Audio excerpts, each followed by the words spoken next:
This is different. We're going to start with a meal together, and then we're going to get into the guts of the show.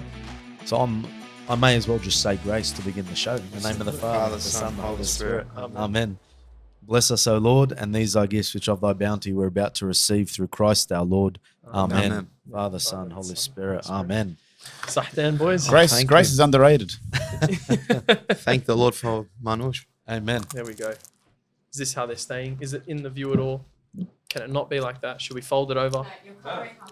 You can put it back down. I'm just gonna do this. Let's do this. I thought you were Lebanese. Excuse me. Don't question my Lebness. All right. Shout out to Cedary Bakehouse. Oh yeah. Cedary Bakehouse doing it well. Cedary killing it. Thank you. Is that a ham and pineapple? It's a ham and pineapple. There's all sorts of things in there. So enjoy, fellas. Well, what a show. Beautiful. Already started with a meal. That's how we come together. That's what Jesus thought was best with his apostles. Come together, have a meal. Take it away while we talk. So we're doing it. We have some amazing guests on today. The Kairouz brothers. Thank you for having us. Yeah, good to be here. John Bernard and Nick. And I follow you guys. I love having a laugh.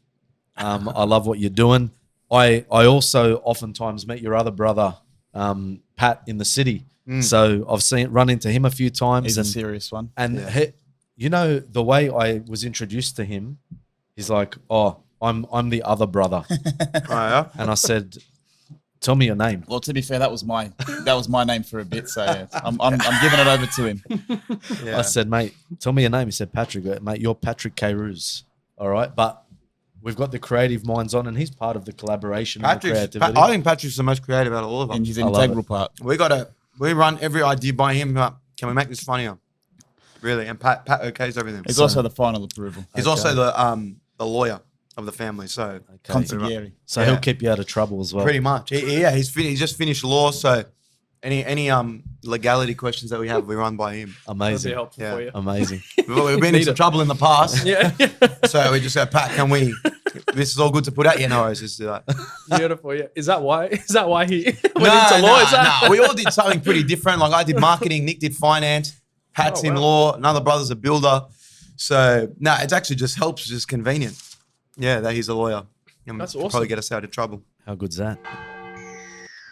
Gentlemen, we have a very special event coming up, the Be Not Afraid Conference, put on by the Archdiocese of Sydney, Saturday the 21st of September, 7 a.m. to 3:30 p.m. at St. Mary's Cathedral. The theme for this year's conference is the 7 deadly sins, virtues and vices, star-studded lineup of priests, laymen. It's going to be a cracker day. Check out all the details on the flyer that we're posting now. QR code it. Registration's essential. Lunch included. There's going to be a great opportunity to network, to learn, to reflect. And I hope and pray that it's an opportunity for a lot of us that are struggling with a lot of things to turn our lives around. This might be what you need. So we highly encourage you to check it out. The Be Not Afraid Conference, 21st of September, St. Mary's Cathedral, 7 a.m. to 3:30 p.m. Go out and register. Book it all now. Well, thank you for being on the show. We shouted you out, I think, just over a month ago when you were doing all the Bulldogs skits. The dogs started coming into some success. I love those Belmore skits. They're amazing. Yeah. And we thought, let's have them on. Let's talk some faith and footy together. And so thank you for being so generous to be with us today. Thanks for having us. Yeah, we've been seeing the podcast grow, and I have so many family members that watch. I love watching the clips. We've had some awesome guests on. So, I've seen footy players come on as well. So, it's great to finally come on and meet you guys in person. 2 of my favourite topics, faith and footy. Faith and footy, yeah. Why not? That's the way. And I love the Bulldogs gear. Yeah. This is we're recent. We're all Bulldogs. We're all Bulldogs. This is an all Bulldogs studio. All Bulldogs. Yeah, there you go. And the Archbishop of Sydney, Anthony Fisher, Bulldogs supporter, fan. Bulldogs patron. Unbelievable. Yeah. So we're good. Yeah, we're good. We've got God behind us. A little bit biased. Yeah, 100%. How can we not win the grand final? With God on our side, who can be against us? Yeah, exactly. So, gentlemen, talk to us a little bit about, before we get into the creative process of your brand and what you've all been through these last few years, because I'm sure it's been a whirlwind. Talk to us a little bit about upbringing, about family life, about faith. Yeah, I mean, we've grew up in Belmore pretty much our whole life, so that's why we do support the Bulldogs. But yeah, we're a Maronite Catholic family. Got brought up that way, went to Catholic schools. I went to St. Martha's, then St. Pat's and Strathfield. So they were good schools.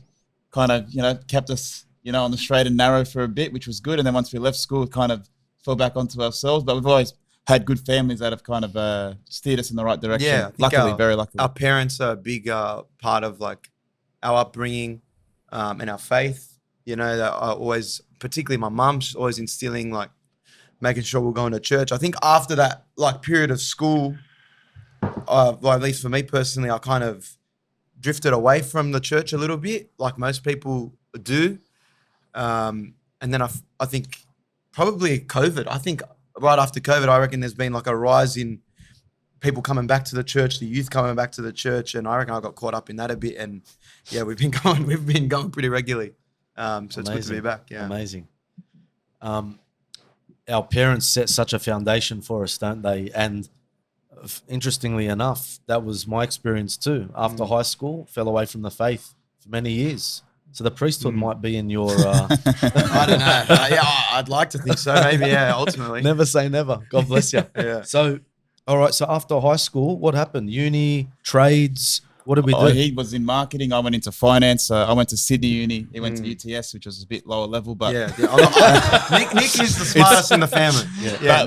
Nick's got the highest IQ. But, we went to go get normal jobs and, just obviously enjoy life as, everyone does. But then, things happen and, you take different career paths and we're doing what we do now, which is, I think, a lot more fun and a lot more enjoyable. But we're very lucky to do that.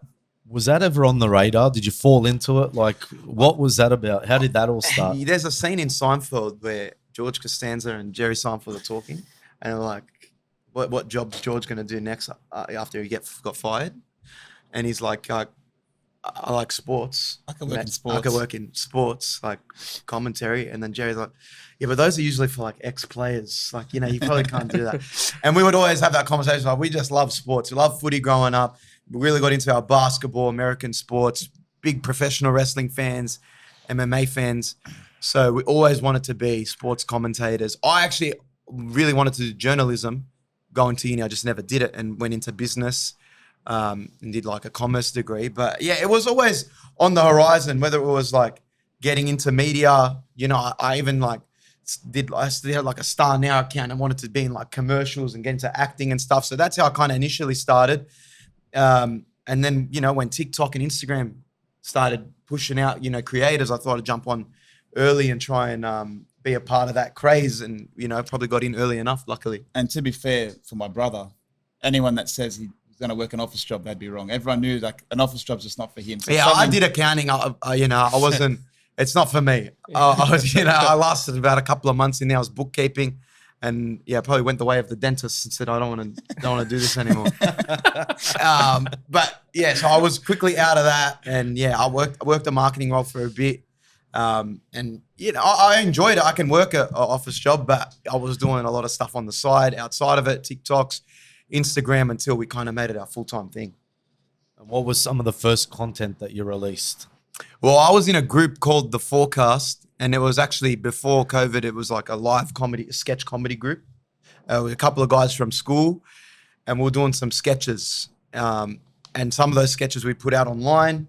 We performed some in person, but it was mainly friends and family coming along. Thank you. At like pubs, it was there's some pubs and some local venues, but some of the first ones that went really well. Marquee, where it was like Marquee was opening back up, but they were putting a mask mandate in, so we changed the Marquee. And I was like a reporter at the front. That did really well on TikTok and Instagram. There was one where it was I think the Uber Eats menu log Deliveroo were going to really hamper down on their drivers for doping, like an anti-doping policy. So I was going around interviewing these Nepalese drivers about their doping habits and taking steroids to deliver faster. That did really well initially. And then I remember showing it to my parents. They're like, what is this guy doing? Like, what are you doing this for? But they then ended up backing it. And, that were some of the early skits that did well. And I've just kind of been consistent with it. And then, Nick started coming into skits. Pat's been in a few as well. So we've kind of made it a family affair. I like it. Yeah. And Nick, is this a side thing for you? Is it full time now? It's full time now. Yeah, luckily, I think before that I was just trying to help out where I could, and then once I got sick of what I was doing, or it just seemed like this probably deserved more attention, then it just made sense. And I think it's much better. You can tell them the truth. I was working at a. I think it's legally allowed to say it. I'm not maybe legally allowed to say, but I'll say it if you want. I was working at an establishment, and we had to part ways because of my participation in the these video? videos. And then I Yeah. just kind of made my way to that full So time. there was a period where I was working for an alcohol company, and I was doing the videos on the side. And this was coming out of COVID. We came under a lot of scrutiny in COVID for putting out the numbers and making skits about government officials. And the company I was working for was working hand in hand with the government a lot. So I got called into HR, got my formal warning for these videos. It was one of the funniest things that happened, because you're sitting in this HR meeting, it was over Zoom, and they're like bringing up certain videos that go against their code of conduct or guidelines. And there's one where you've referred to Kerry Chance Mo, and that's a bit inappropriate. Can you see how that? And they're just picking apart video by video of where they think it's wrong. And I was like, this is like an episode of a television show. Anyway, so I got a warning from them, but that was still great to me as an employer. I did my work, and I was, a good employee. Nicholas was working for the Sydney Swans, and I think they work with the government as well. Nick was just, in my videos, wasn't doing anything wrong, wasn't in like a customer facing role. And because of everything that happened during COVID and, continually being a part of the videos, they pretty much, I think, gave him a warning, saying you're not allowed to be in videos, which I think is probably, illegal. Like, it's just a comedy thing he's doing on the side. He's not threatening anyone. He's not a non-customer facing role. And he appeared in a video not long after that warning. He said, I'm not going to listen to this. Like, I don't really care. I'm not doing anything wrong. And they sacked him from that. And I think they came to an agreement. They can't officially call it a sacking. It was just kind of like a deed of release. And then Nick went on a holiday to Greece shortly after. Are we going to have to call Pat after this? No comment on that. Nick's not allowed to comment, but I can say it. And fair. I'm a Collingwood supporter anyway, so I don't even follow the Sydney Swans. Yeah. Well, That's mad. No. isn't that interesting, the way it all kind of fell into being, that what you were becoming passionate about, the world around you wasn't very passionate about it. And so it's either an all in or nothing kind of thing. And that's kind of, would you say that kind of pushed you guys or thrust you into where you are today? I feel like there's no workplace that'll probably hire us at the moment. I think we'd have to either move countries or change our names to get an office job now. So we are kind of all in. Yeah, not you said that. Like, at the time, especially during COVID, I mean, we didn't really have a crazy position. Maybe at the time it was. It was like, we didn't really enjoy lockdown. We were in Belmore. We couldn't go outside our 5-kilometer radius. It was kind of like an open air prison. Treated like a criminal all day. Yeah, so we came out against that pretty strongly. At the time, people thought it was crazy. I think now everyone would be in agreement with us. Like, yeah, that was a crazy time. So it's eased up on us now, but at the time we were pretty cancelled, as a lot of people say. A lot of brands don't want to work with you.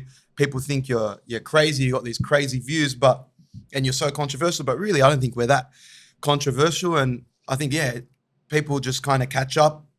Like I said, at the time you're crazy. Now it's like, they're just having a bit of fun.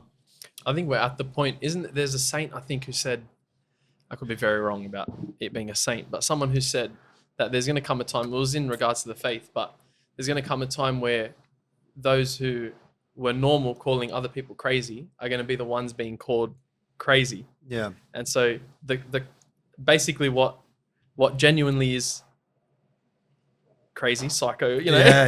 I think that happens with a lot of things, but as time goes on, people that seem crazy are proven correct, and that's what it is. That's what happens. Time heals a lot too. Like, time passes, no one can scare anymore. The news cycle goes, But it brought us closer together as a family. It's like a lot of people were scrutinizing us. At one point we had like news articles written pretty regularly. People reaching out to family members and stuff like that. But yeah, definitely, I reckon that brought us closer together as a family and brought us closer to faith as well. So it's I think a positive. It was an interesting time in history, wasn't it? The whole COVID uncertainty and what we now look to be and know as like an overreaction to a lot of that stuff, and a lot of people suffered greatly because of it.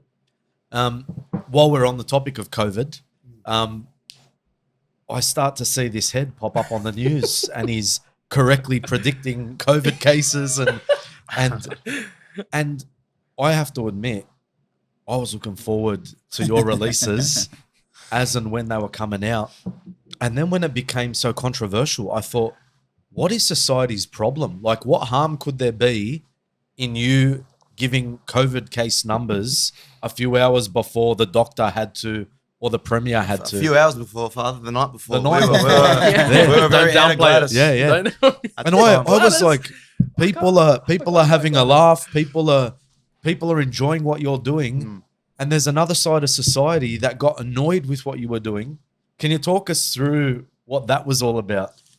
Well, I mean, everyone's got to have a problem with something. So, like, you're not going to be... You can't please everyone. Yeah, you can't please everyone. But, for that one, it's like we were obviously trying to make fun of, a pretty, bad time.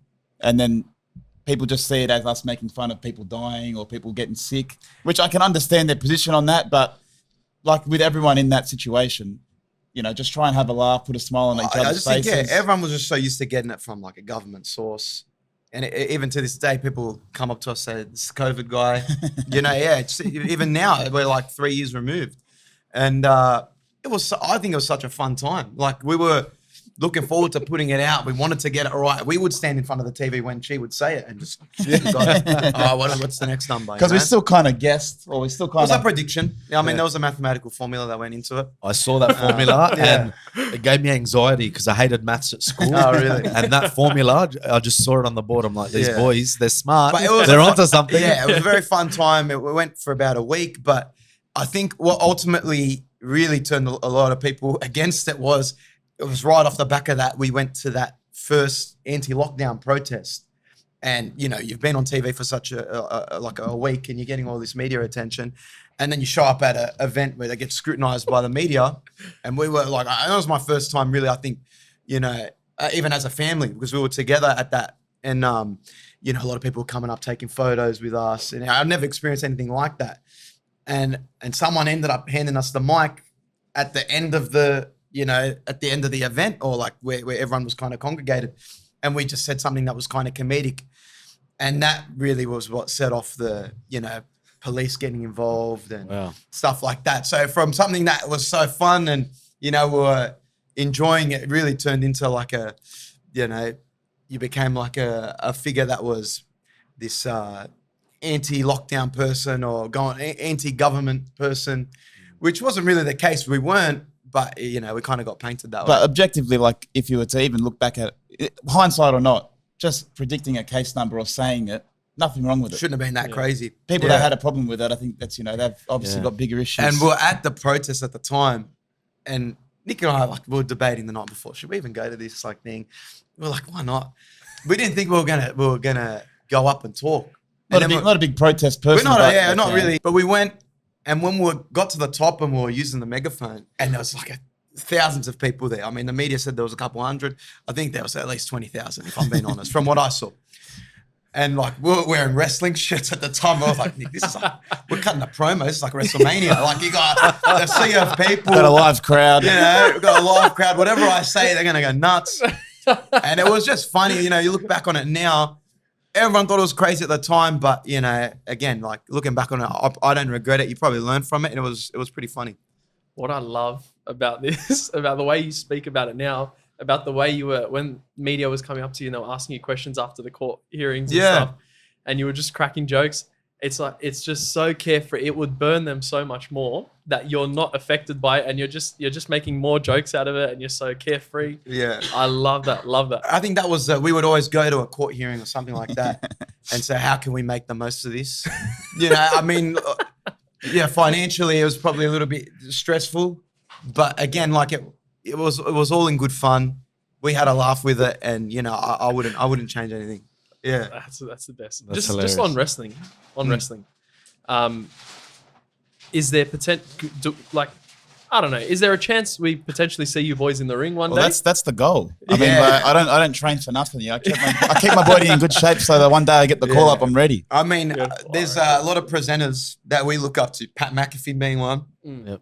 in America, that awesome. kind of delved into wrestling. Yeah. He's a big wrestling fan. I think that's our way in. We eventually go through the announcing route, and we can take a few bumps to a table or whatever it be. But yeah, we love WWE, combat sports side of things. And I think we eventually go. Actually, this Saturday, we're going to do a local wrestling thing in Melbourne. We're partaking in MCW. So I think that's getting us warmed up. But probably the presenter side of things, be the Australian wrestling presenters for sure. Yeah. Well, look, if you ever get, some sort of call up in the WWE, just remember that I'm a massive WWE fan. And I wouldn't mind a trip there as well, man. WrestleMania 41. We're wrestling at WrestleMania 50. That's the goal.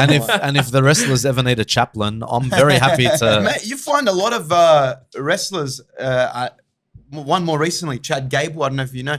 He's been getting into his faith a bit recently. He just read the Bible. It's called like the 1 year Bible, where you read something every day and you finish it in 365 days. He got close to his spirituality. There's Elias. Yeah, but I think they're a lot. I think they're a lot more Protestants. So you might scare them. I don't know. Yeah, some of them are, but yeah, some of them are. It's a start. Getting into it. Yeah, that you find Amazing. Yeah. Elias, he's also Protestant, wasn't he? He was baptized in the Evangelical. Yeah. I forget. You see him on the Instagram, and you can see they transition slowly, getting into their faith, and then they get into their scripture, and it's nice to see. Yeah. Well, Nick, you're on the way because you're showing great self-restraint. I bought you Sydney's finest, and you've refrained. You're training hard. I've had one manouche. I ate before I came as well, so I'm a bit full, and then I got the yogurt. So the yogurt will keep me going. Beautiful. I love it. So, just going back to how comedy might be so controversial in certain parts, and we referred to the COVID thing, but for myself, I think the memory of the US presidential election in 2016 and then in 2020 and then COVID, for me, those are like real pivotal times in my existence that I can remember such polarization in media. It was like you were either for or against, you're either this extreme or that extreme. And I suppose this has lasted a lot longer than our existence, but the inability for people to actually engage in civil discourse is actually a massive thing now. We talk about it a lot on this show. It's like someone like Josh Alloway, who we had in our first season, he put his faith first and he refused to wear the pride jersey for Manly. Yeah. And he got crucified. And then he gave his reasons, and his reasons weren't good enough. Yes. And then you guys are putting smiles on people's faces during COVID, and then people are out there to get you, to cancel you, to stop you. Your own workplaces are telling you, mate, we don't like you doing this, that, and the other. So you've clearly gone through it, and it might be safe to say, I hope I'm not being premature in saying it, you're rising through it now, and you're a little more prominent now in media circles. Yeah. We still feel the effects of it a little bit, as in, we're not victims of anything. It's the consequences of our own decisions. Like, we take responsibility for all our actions. Like, if you're going to go down a controversial path, whether even you don't think it's controversial or not, society right now does. And that's comedy. Like, you can be Dave Chappelle and say trans jokes and whatever, but Dave Chappelle can get away with it because he's Dave Chappelle. He's on Netflix. If I'm going to say it now, as someone that's an aspiring comedian, then I can't work in the workplace. It's going to offend people. So that's just the way it is now, and we try and walk the fine line with our content now, as we know we're going to piss people off regardless. I mean, people might be pissed off we're doing this podcast because it's a Catholic podcast. Sometimes we put a piece of content out. We know it's going to piss someone off.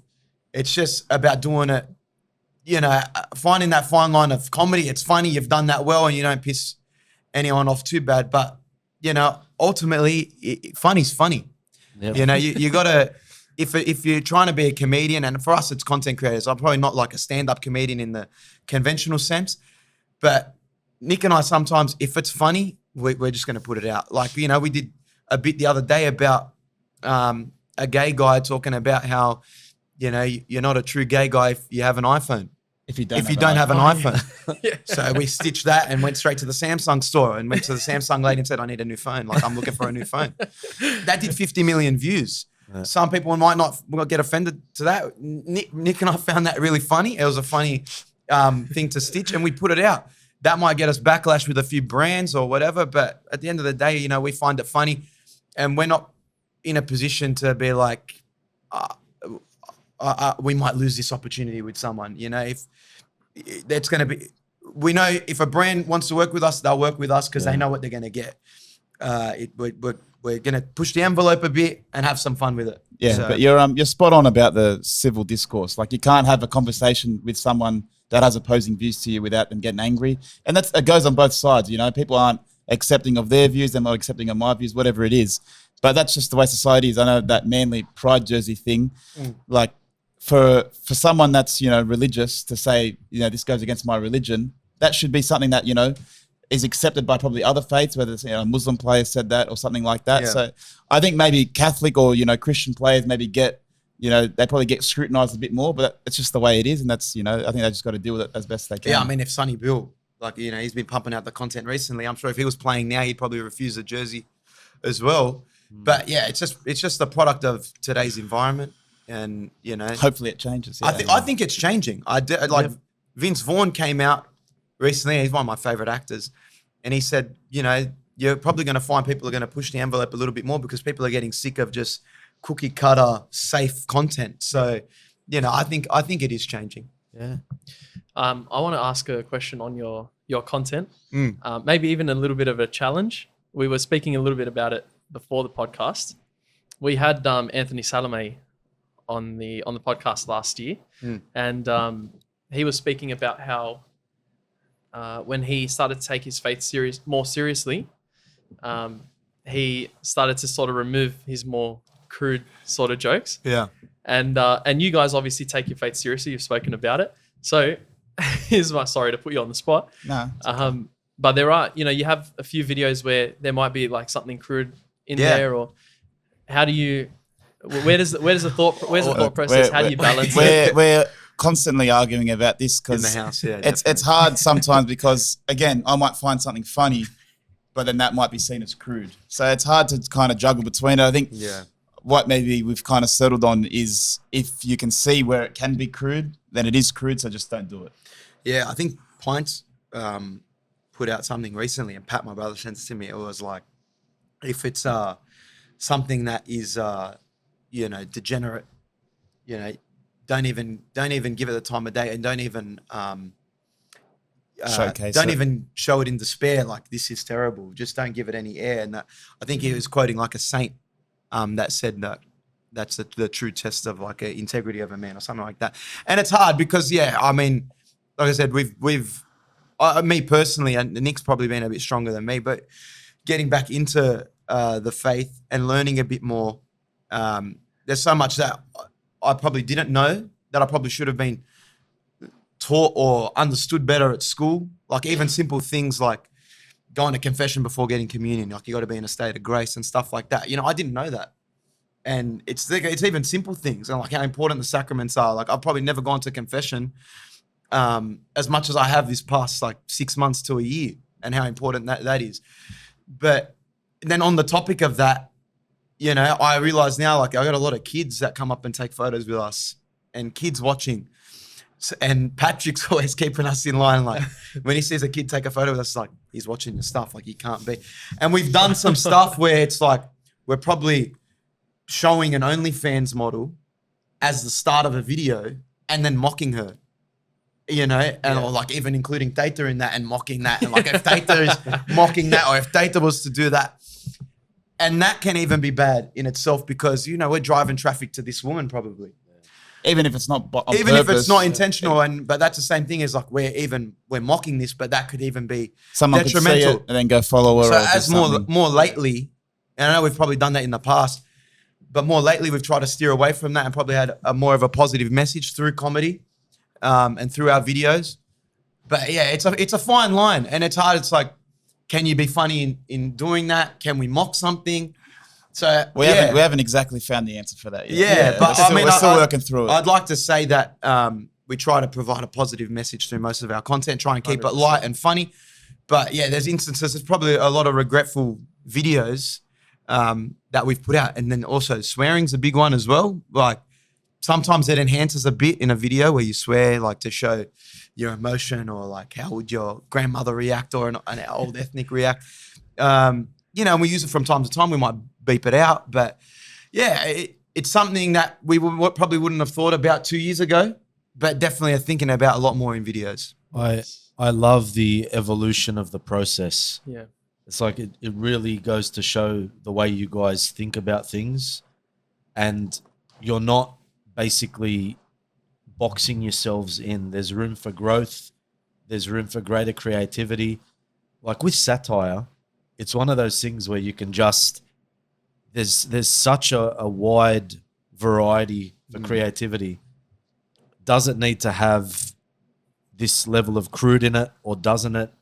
And I love the fact that even now, like your brother Pat will say, that kid's watching your content. This is all a process. It's a family process. It's iron sharpening iron. You guys are always talking to each other about the process. That's good stuff. That's a journey. That's a development and evolution of what you're doing. And look at where it seems to be leading you all. I mean, we're seeing you do the wrestling stuff. We're seeing you do the KO stuff.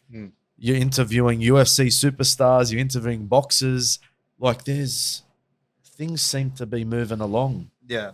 No, we're very grateful for the opportunities we get, and, you know, the brands that work with us and give us the opportunities. But yeah, like I said, I think we're learning, and we're aspiring comedians. You know, we're not the top level comedy. You know, we just, what do? We make TikToks and Instagram reels for a living. Like, we're very grateful.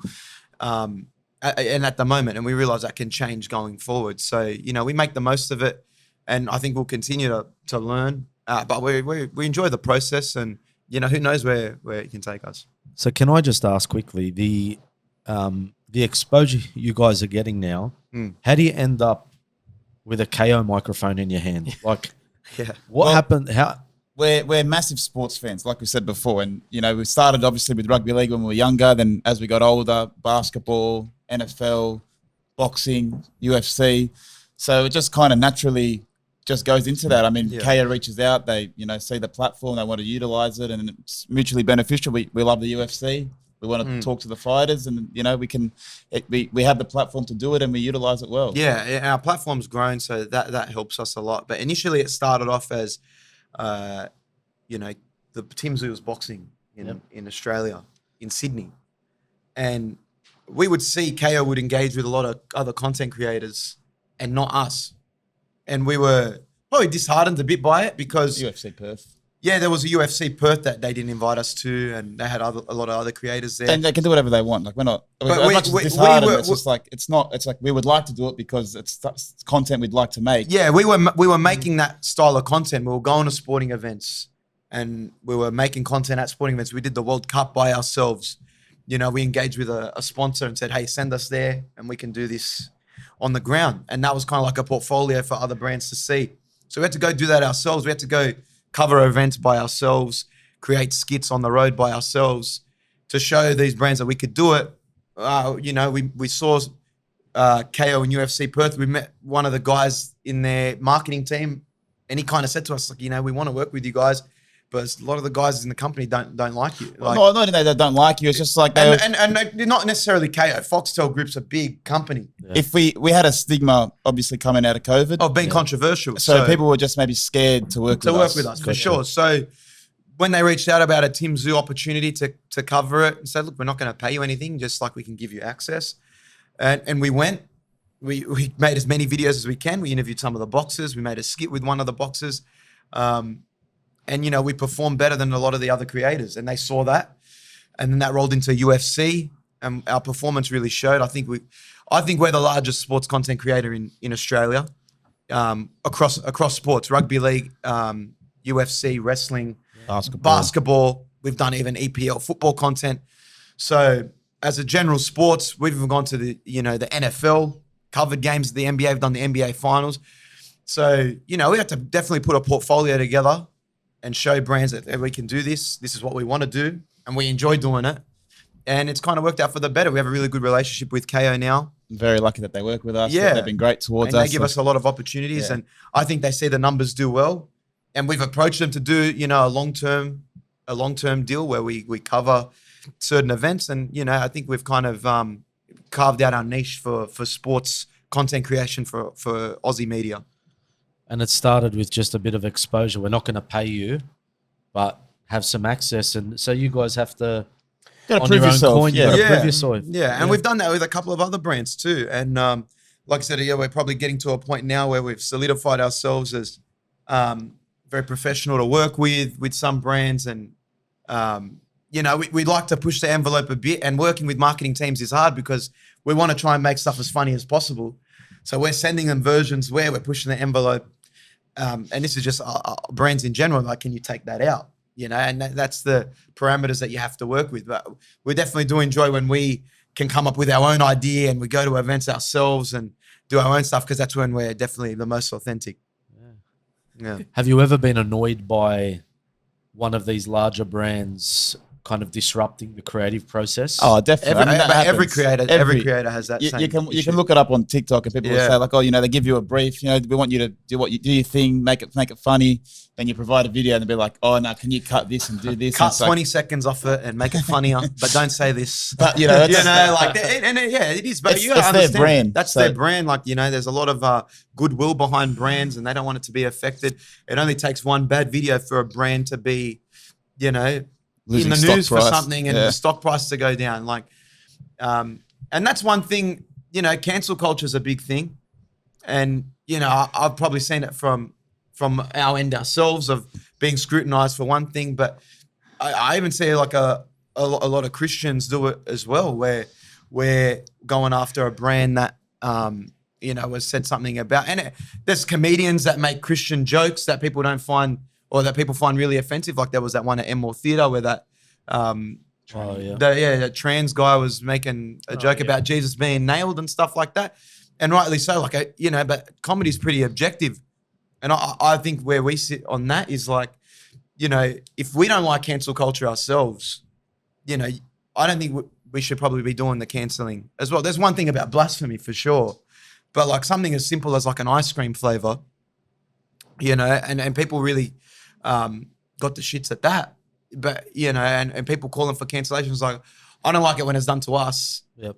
I don't think it's in our best interest to be like, don't go there, scrutinizing people for small things. Like, I understand where it's blasphemy, but yeah, if we don't like cancel culture, I don't want to be doing the cancelling either. I think it goes both ways. Comedy's pretty objective, or subjective. Yeah.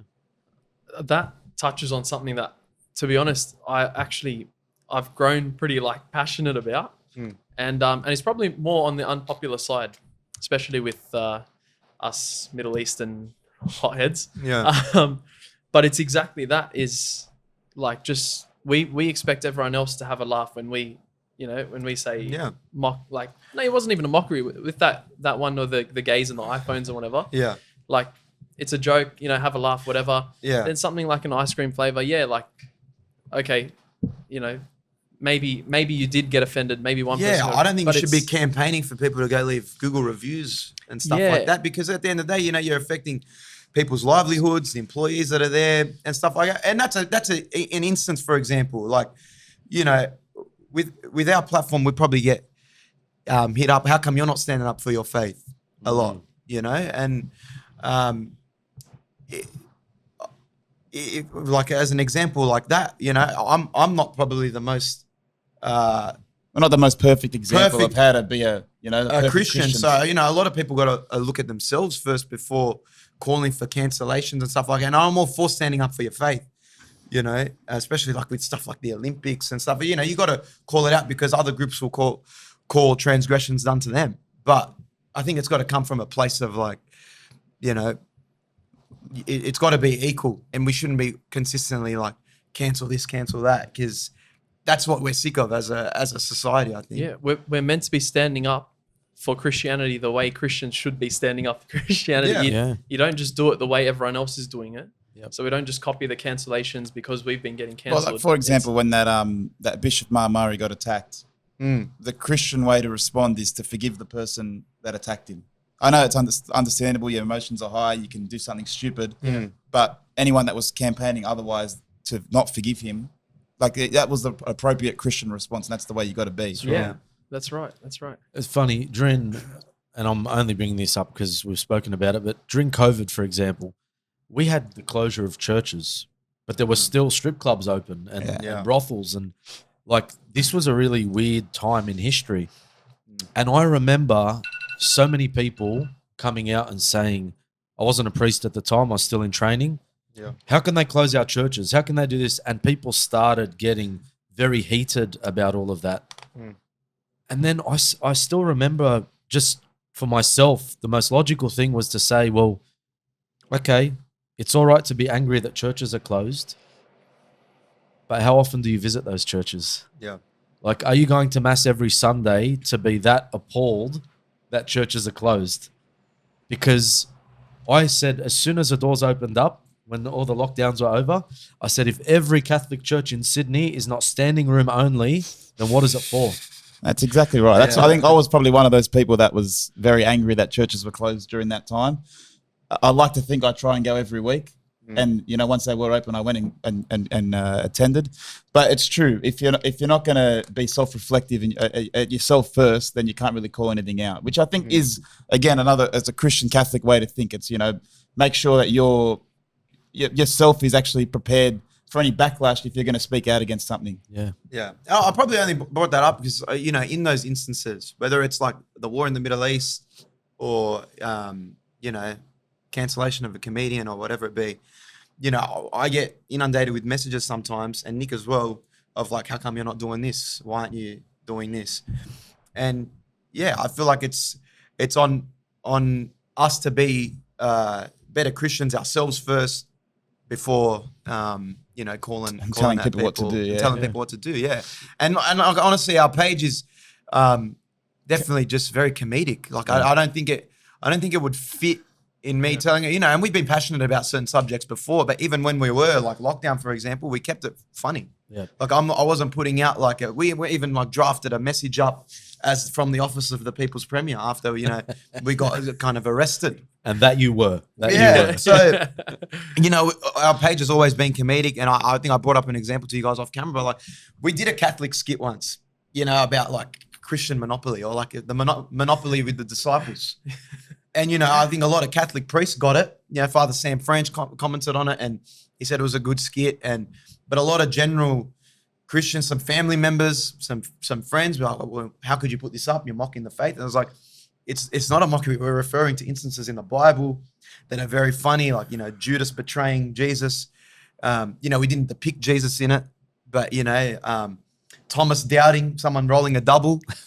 You know, what's not funny about that? Yeah, Peter denied Christ. People were just he picked up the chance card and said, you know, go if you know Jesus, or go directly to jail if you know Jesus. And Peter said, I don't know him. You know? So we made it really funny, and we put it out during Holy Week, and a lot of people on TikTok and Instagram thought, you know, you're mocking the faith. And, you know, I had like some business owners and, you know, people I know messaged me like, how could you do this? I'm like, just tell me where. And I don't usually respond to any criticism, whether it's in comments and whatever it be, but I was like, show me where I'm mocking it. You know, it's supposed to be kind of a Christian skit, you know, and that's probably comes to understanding. You know, I came from a thing where I didn't understand everything in the church and scripture. So, you know, people probably got to be better in line with their faith. Man, sometimes people just forget. Like, Jesus had a laugh too. He had a sense of humor. I bet he'd be a great comedian. Yeah. He had a great sense of humor. He would have had a laugh. Had an angry side too. Is he flipping tables in the temple and stuff? He was perfect in his humanity. Yeah. Meaning that there would have been all of those things perfectly balanced. Yeah. So he would have been making his followers laugh. He was justly angered in the temple. So people oftentimes forget that a bit, and they can go one way or the other. Like, just as you're saying that, like, I look at LeBron James and I go, great basketballer. I don't care what you think about politics or whatever. Like, he's known for NBA. He influences in different ways now that he's coming toward the end of his career. But if your brand is comedy, stick to it and do what you do. Yeah. You don't need to be a mouthpiece for when something goes wrong in the world. And this is why Hollywood, I believe, is just gone one direction. It's like when something goes wrong, who are you going to endorse? Why haven't you come out and endorsed this person yet? Yeah. Or why haven't you come out and specifically decried the war or this or that? Or My that? favorite one is the silence is deafening. Yeah. And if you didn't have a black square in your socials during the BLM riots and the George Floyd thing, then you're a racist. All of those types of things just showing you how almost depraved and illogical and unreasonable we have become as a culture when it's just about the loudest voices in the room influencing the narrative. So that's why it's important through your comedy, through podcasts, through messaging. We're supposed to be able to give the other side to the story and have discussions. So important. And evangelizing isn't just sitting there and talking about the faith 24/7 or sticking up for every little thing that one person might be offended by. That's right. The fact that you boys are openly Catholic, but people see on your page that you're so joyful, you know how to have a laugh or whatever, that's a form of evangelization in itself, because there's something contagious about the joy that you guys I think like you said before, like we're not theologians. We're not the most educated people. I mean, there's always room for improvement, but I think the best way for us to influence people is probably just live a good Christian way, like as a role model, so that people can see it and and try and follow it. I mean, you love seeing Mark Wahlberg do the sign of the cross in front of some churches. You know, it's always encouraging to see. And, you know, I think Pat even mentioned to me, it's like, there's probably does come a responsibility when you have a large platform to influence. But yeah, like I said, we try and keep it funny, and enjoyable, you know, and ultimately we do lean towards Christianity because we grew up Catholic, and, you know, that's our household. That's kind of a part of us. And we slowly get better each week, each year. So I think it comes through the content a bit. Yeah. Well, speaking of culture, yes, it's in our blood. In the Middle East, it's you're Christian, you're Leb, and it just fuses together. You guys were in Lebanon. You did a few skits in Lebanon, and I loved it. I love the whole. Which one was it? I think you were looking for a wife, asking questions. Like Still looking. There you go. It's open. It's out there. But this is like, that's the type of stuff you're having fun with. Yeah. What was it like going back to the ancestral roots and doing content there? And you got family there? Yeah. From Shuddy. It's very nice seeing family there, especially like you go to where, you know, my grandfather grew up, his house, his family. So it's like you've heard all these stories, you know, heard about all these people, then you finally get to see them, how they lived, what they were doing. And you're treated so well. Very hospitable country. Hospitable, but yeah, I mean, like going there, we've been Nick's been 3 years in a row. I've been 2 years in a row now. We've made content there. We make content with our, you know, Lebanese cousins over there too. We really enjoy it. It's if anything, it makes me you know, want to continue the ancestry of like find another Lebanese woman and you know, just keep the ancestry. I feel like it's who you are as a person originates from there. So you're finding more about your own history, your own ancestors, and then there's something about being there, whether it be going to the churches and finding out like, okay, this is the Maronite way, this is where it started. That's what I find. It's really beautiful. Then, you know, I think it's a lot more solemn there. You know, the churches are much more, you know, I feel like they're a lot more, I don't want to say blessed, but when you're in there, you feel a lot more spiritual. Yeah, we got a lot of work to do on the Sydney churches, like compared to, mate, some of the artworks in there, the grandness of them, unbelievable. Like, what's the one in Shuddy, Mount Seva? You're talking about the other one, the Say Dutch church? Yeah, no, the one near the waterfall. That's Mount Seva, yeah. Like, very nice church. Even the one in Amord was really nice. St. John the Baptist Church in Amord is probably my favorite church in Lebanon. Very nice murals and stuff like that. It's just you feel like a sense of, you know, this is where you're from. And, you know, I kind of want to go back every year. Yeah, when I can. It'd just be nicer if it was better maintained. Like, people probably are going to get angry at me for this criticism, but I don't know what the government problem is, but, you know, stuff like the roads being damaged, or, you know, the upkeep of, you know, gardens, or, you know, stuff on the road. It is sad because whether it be through war or anything, the way it should be, or the potential that Lebanon has as a country, and the fact that it's not there is probably the most saddening part. But visiting Maronite churches across where we've been has been very fun. Like we were in Vegas during Easter, and there was a Maronite church, St. Charbel's, but they spell it with an S. Yep. And I'm thinking like, yeah, we'll go like every other Maronite church we've been to in America, like New York, they have one in Brooklyn. I think in the UK we went to one as well in London.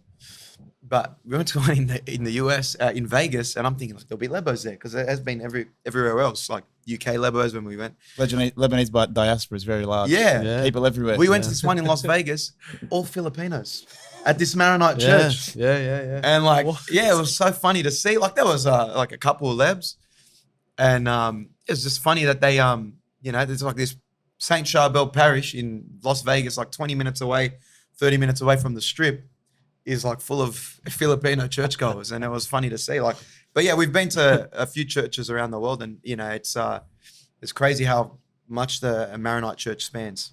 Yeah. Well, speaking of Lebanon, you or John Bernard in particular, sorry, Nick, was it you were in Once Upon a Time in Lebanon?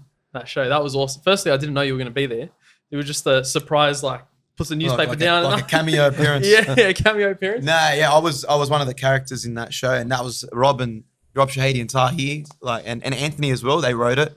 They asked me to be in it, so that was very fun to do. It was my first kind of like proper stage show, and they toured that across Melbourne and Sydney, did multiple shows, so it was fun to get that experience. Yeah, and look, I have to say I'm honoured. I'm actually in one of your videos. If you look through the Kairouz boys, I think it's Kairouz Bros. Yeah. YouTube page or Insta as well. If you want to do this is links are down below. We're linking to everything in post production. That's the way. Yeah. I'll find the video. There is. You don't have to find it. Don't worry. We've got it right here. Anth, if we can play this. Sarah and I are in one of your videos. I'm trying to remember where from. Yeah. So it was from. Oh yeah, sorry. It'll be on the screen behind you. It was. Yeah. Oh yeah, we met you after. So this At isn't the actually show. the first time. Yeah, but obviously very briefly. Okay, because yeah, you would have met a billion people then. But it was the behind the scenes Once Upon a Time. Oh yeah. And then you you're in the crowd. Were you I'm in the crowd. front row? I was in the second Oh, row. seriously? Yeah. Can we play that? This is one of my highlights. Life's highlights. Mates in the show. I've got tickets for you, all right? Who's this guy, man? John Bernard, oh my God. Hello everybody, this is my son Tufi. And this is my dad in the show, Fufu, always eating. Always. And this is the Aussie of the show, Scotty. G'day, how are we, ladies and gentlemen? Here we go. If we can pause that. There we are. Sarah and I. There you go. That's us. Where? In the white shirt and the jacket there in the second row. Show some excitement. Sitting in your Excuse me. seats. You'll see if you played Come the on. video. I was like screaming. I was like, yeah. Anyway, Well, there thank we you for the are. cameo. We're there with our family. Thank you. I love it. I love it. Very But fun that show, was- yeah. yeah, And it was like a glimpse back into. I hadn't been to Lebanon at that point. Like it was before I first went with Nick over there, and like that show was like a glimpse into, Lebanon, how my parents saw it and how their parents saw it to what it is now, and it kind of definitely swayed my decision of wanting to go and see it. A lot of Kairouz played in the show as well, so she's on the playlist now. But yeah, it was so enjoyable, and that was so fun to work with the boys, and they're always doing stage shows and comedy shows, and I reckon Tahir, Rob, Anthony, they laid the foundation for a lot of ethnic comedy creators to come onto the scene and try and do something different. They were the Fat Pizza guys. Yeah. They were here come the Habibs. So always got to show the respect to the boys. Nice. Yeah. And maybe we'll see Nick hopefully in one soon. We've been talking about self-reflection. My acting chops just aren't there yet. I think he's I'm not there. that good of an actor. After the years, he's getting a lot better. But we Oh, have there to we go. give Nick his props. We've got to give him his flowers. Because whilst in Lebanon, he really sacrificed and put everything into content creation. Can you talk to us about this story a little bit? So a video that did pretty well, went viral while we were over there, was vomiting after drinking the water in Lebanon. And this year it happened to be my turn. We had the idea of going in, okay, we're going to get sick. As you do, our stomachs aren't ready for the bacteria. So when I do vomit or get the runs, someone be prepared to film it. And I think this was maybe 5 days into the trip, which is pretty good. I think usually people get hit by day 3. Yeah. I felt okay in the morning. And then I just think, okay, look, it's going to come up. I went to go pay for some manouche. And as I'm paying for it, I think I gave him maybe $10. The food was $3. Before I could even grab the change, I'm running. I said, Bernard, I start yelling out. And then he starts coming and he starts filming me. I want to see if I can find it because like we know what the video is going to be, but we just need the vomiting. Now we're not gonna intentionally vomit. You know, I'm not going to put the fingers down the throat and vomit. But if the occasion comes that he vomits or I vomit, you just make sure we film it so we can put it in. But if it's gonna happen, you got to really exaggerate it. You got to really put it on. That's what he was campaigning for me to do. But in my condition Nick's there outside this manouche shop vomiting, and he's not making a lot of noise. Like it's just coming out like a water hose. And I'm like, Nick, make some noises. Make some noises while you're vomiting. And I don't have to hear me. I'm going to make, just shot one of those. Yeah, I got the video. Yeah, you can probably hear my commentary on it. Put it up against the mic. I was very quick. Got the camera straight out. Look, that was a good noise there, but there wasn't much. He's still critiquing. That's a lot. Pouring out of him. That's not me coughing. That's him telling me to cough. You hear it.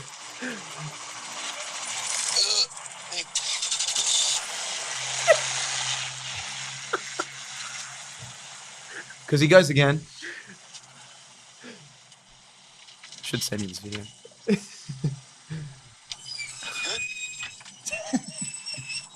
Just do another one. I'm fine. Just say I'm fine. You got to get it for the shot. Now, I don't vomit often, but when I do, it's projectile times 10. And that's got nothing to. I'm not making fun of like Lebanon or the water quality in Lebanon, but us Aussies that go over there, everyone gets hit with something. It's like a bug, like a stomach bug. It's more for the Aussies that go over. It's not to say we should have just put a clarification. The water in Shuddy is the best water in the world. That fountain is pure water. And he didn't get sick from that water. I think he had a bad steak sandwich the night before. That's what it probably was. But yeah, it's not nothing to do on Lebanon and stuff like that. It's more the experiences of Aussies that go over there. You're going to get hit with a bug. Yep. You're so used to, FDA approved steak and food over here. The standards aren't the same over there. That's all I'm saying. It takes a week for my stomach to adjust, and then that's it. Once I vomit, I'm good. Once you're adjusted, you're in. So you're on your way. You're gonna be part of this for a very long time to come. If that's the type of commitment you're showing to make content. Yeah. I mean, like I said, once we hit WWE territory, there's nothing I won't do. Yeah. I put my body on the line. You'll go through a table. Yeah, I'll go through a table. I'll go through thumbtacks. Off a Hell in a Cell. Yeah, exactly. Like there's, I'll put that effort into the content. Amazing. Have you had any contact with what's our Aussie export? We got a couple in the WWE at the moment. Grayson Waller. Rhea Ripley. Yeah. So when we were over there for WrestleMania, Grayson Waller won the WWE title, the tag team championships with Austin Theory, and we messaged him on Instagram here and there. We actually, when we went to Orlando in 2021, we actually watched him in NXT, which is like the developmental space, and he got us tickets to go. Oh, that's mad. So we went to the Performance Center and watched him, and we've seen him go from like NXT all the way to the main roster and be the feature Aussie for WWE. And you got Rhea Ripley there as well. She's killing it. But, so when he won the titles, we messaged him, said, mate, we'd love to do an interview. And he made time for us. We went to one of the conference rooms at the hotel, fresh off winning the champion. We got to interview him. He gave us some crazy insights and what it takes. And to his credit, man, like he went from a school teacher, from Bondi and Western Sydney to a wrestler. He was on Survivor in Australia to going to WWE, making a name for himself, being a tag team champion. It's a pretty crazy story. And that lifestyle is grueling. It's on the road 24/7, no family, you make friends with people on the road, the other wrestlers, but, you got to give credit to him. He's putting Aussies on the map. Yeah. Yeah. But yeah, we've spoken to him a fair bit. Nice. Yeah. Nice. That is so cool, man. Yeah. I'm going to have to start getting into what you boys are getting into. I'm just Leave me here for 5 minutes. Let me just question my life decisions, and I'll get back to you. You're on the way. You started a podcast. Yeah. I mean, who knows who you're collabing with next? They'll, Ken Sullivan's coming down pretty soon, isn't she? Well, if the Australian government let Let her her in, in. Yeah, geez, what's the go with that? there's all sorts of things that it's unheard of. This kind of stuff, like Yeah, I mean, like, the there's limitation been on instances speech. you got like Chris Brown, he wasn't allowed in for a long time. Kanye West was threatened for not being allowed to come in. Now Candace Owens, Novak Djokovic. Novak yeah. for the vaccine thing, that was kind of huge. So, yeah, I didn't know the foreign minister has those powers to individually look at visas. That's one thing that I probably want to start getting into is commenting and making those news style videos. But again, you know, Pat, Nick, we all probably have that discussion. We're like, do you need to say something? Do you need to go at someone? I mean, the last person that went at a person in government, Friendly Geordies, went after John Barilaro. His house got firebombed. You know what I mean? So I don't think you can draw the conclusion came from that. I don't know. You piss off Coincidence. not to say that you piss off the wrong people, but it's just like, you know, I feel like we definitely want to go in that route of like comedic, you know, analysis of like politics, Commentary, covering stuff like that. Yeah, commentary. I don't like Nice. politics. Nick, no. yeah, we're not big fans of politics because ultimately I think they sell you out from, you know, either side. And they say a lot about nothing. Yeah. So like, you know, Gladys, for example, you know, at the time, she's Armenian, well, probably Armenian Christian. She's a liberal, supposed to be conservative. What was her kind of stance on like abortion and stuff like that? You know, not very conservative. And these people that you vote for, you know, they're not very representative of your your values. interests. Yeah. And like Australia's a Christian country. Not really, not anymore. Yeah, I mean the foundation is so like, yeah, it's funny that you know, Candace, you know, she's Catholic, has views online, and just before her speech, they're not going to let her in the country. It's a bit strange. Been heading that way for a long time. Yeah. I'm not entirely surprised. And I think the more that they permit this type of behaviour, such as cancelling someone's visa to come into a country, you might hear it here, you might hear it there, but the more it starts to accumulate, the more accepted that type of behaviour becomes. It'll make a news round for maybe a week or so, And it's all good, yeah. but then it's all done. Yeah. It's like this is the way you start to move people in a particular direction. I mean, look at what they did a few years ago. If you can lock down a country, and there were people that were vocal about it, and granted there were things that were unknown, but if you can lock down a country and people are okay with that, what's the next thing? So, look, for us, we're people of hope. We're Christian. Yeah, it can't we know Jesus is coming again. The victory's been won, so we've got to continue to do our part. Yeah, that's one thing with politics too. Is like it's constant despair. Yeah. Like you always like, you know, what's the West coming to? Like it's like it's not very good to be in like a mindset of despair all the time. Like you gotta try and look at the positives of everything, you know, and that's what we try. That's where you guys come in. Yeah, exactly right. You Like, give us, you make us laugh. Your Yeah. content's on fire. Love it. So it's good stuff. we're enjoying it.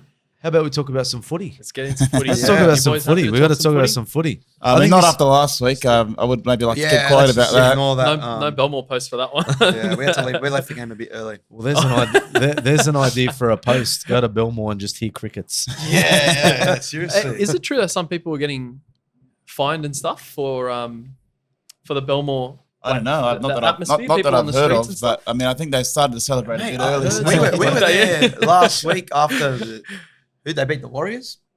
And they had the SES there. Like they had like people prepared, a lot of police presence ready to go. Like not too serious. That's Everyone's funny. there having a good time playing the drums. But look, the game that we win to go into the finals next week against the Cowboys, Belmore's going to go nuts. Oh yeah. So I think we'll be there covering that. that or the game after when they play in the finals. See, should And be we win the massive. first finals Yeah. game. So Yeah. See you there. I don't know how long the drive is from here. I think it's about 30 minutes to Belmore, so it should But- be nice. I mean, the Bulldogs, like you said, we jumped on doing those videos. We actually got the idea from a couple of boys in New York where we caught up with them and they did the same thing for the Yankees. Yep.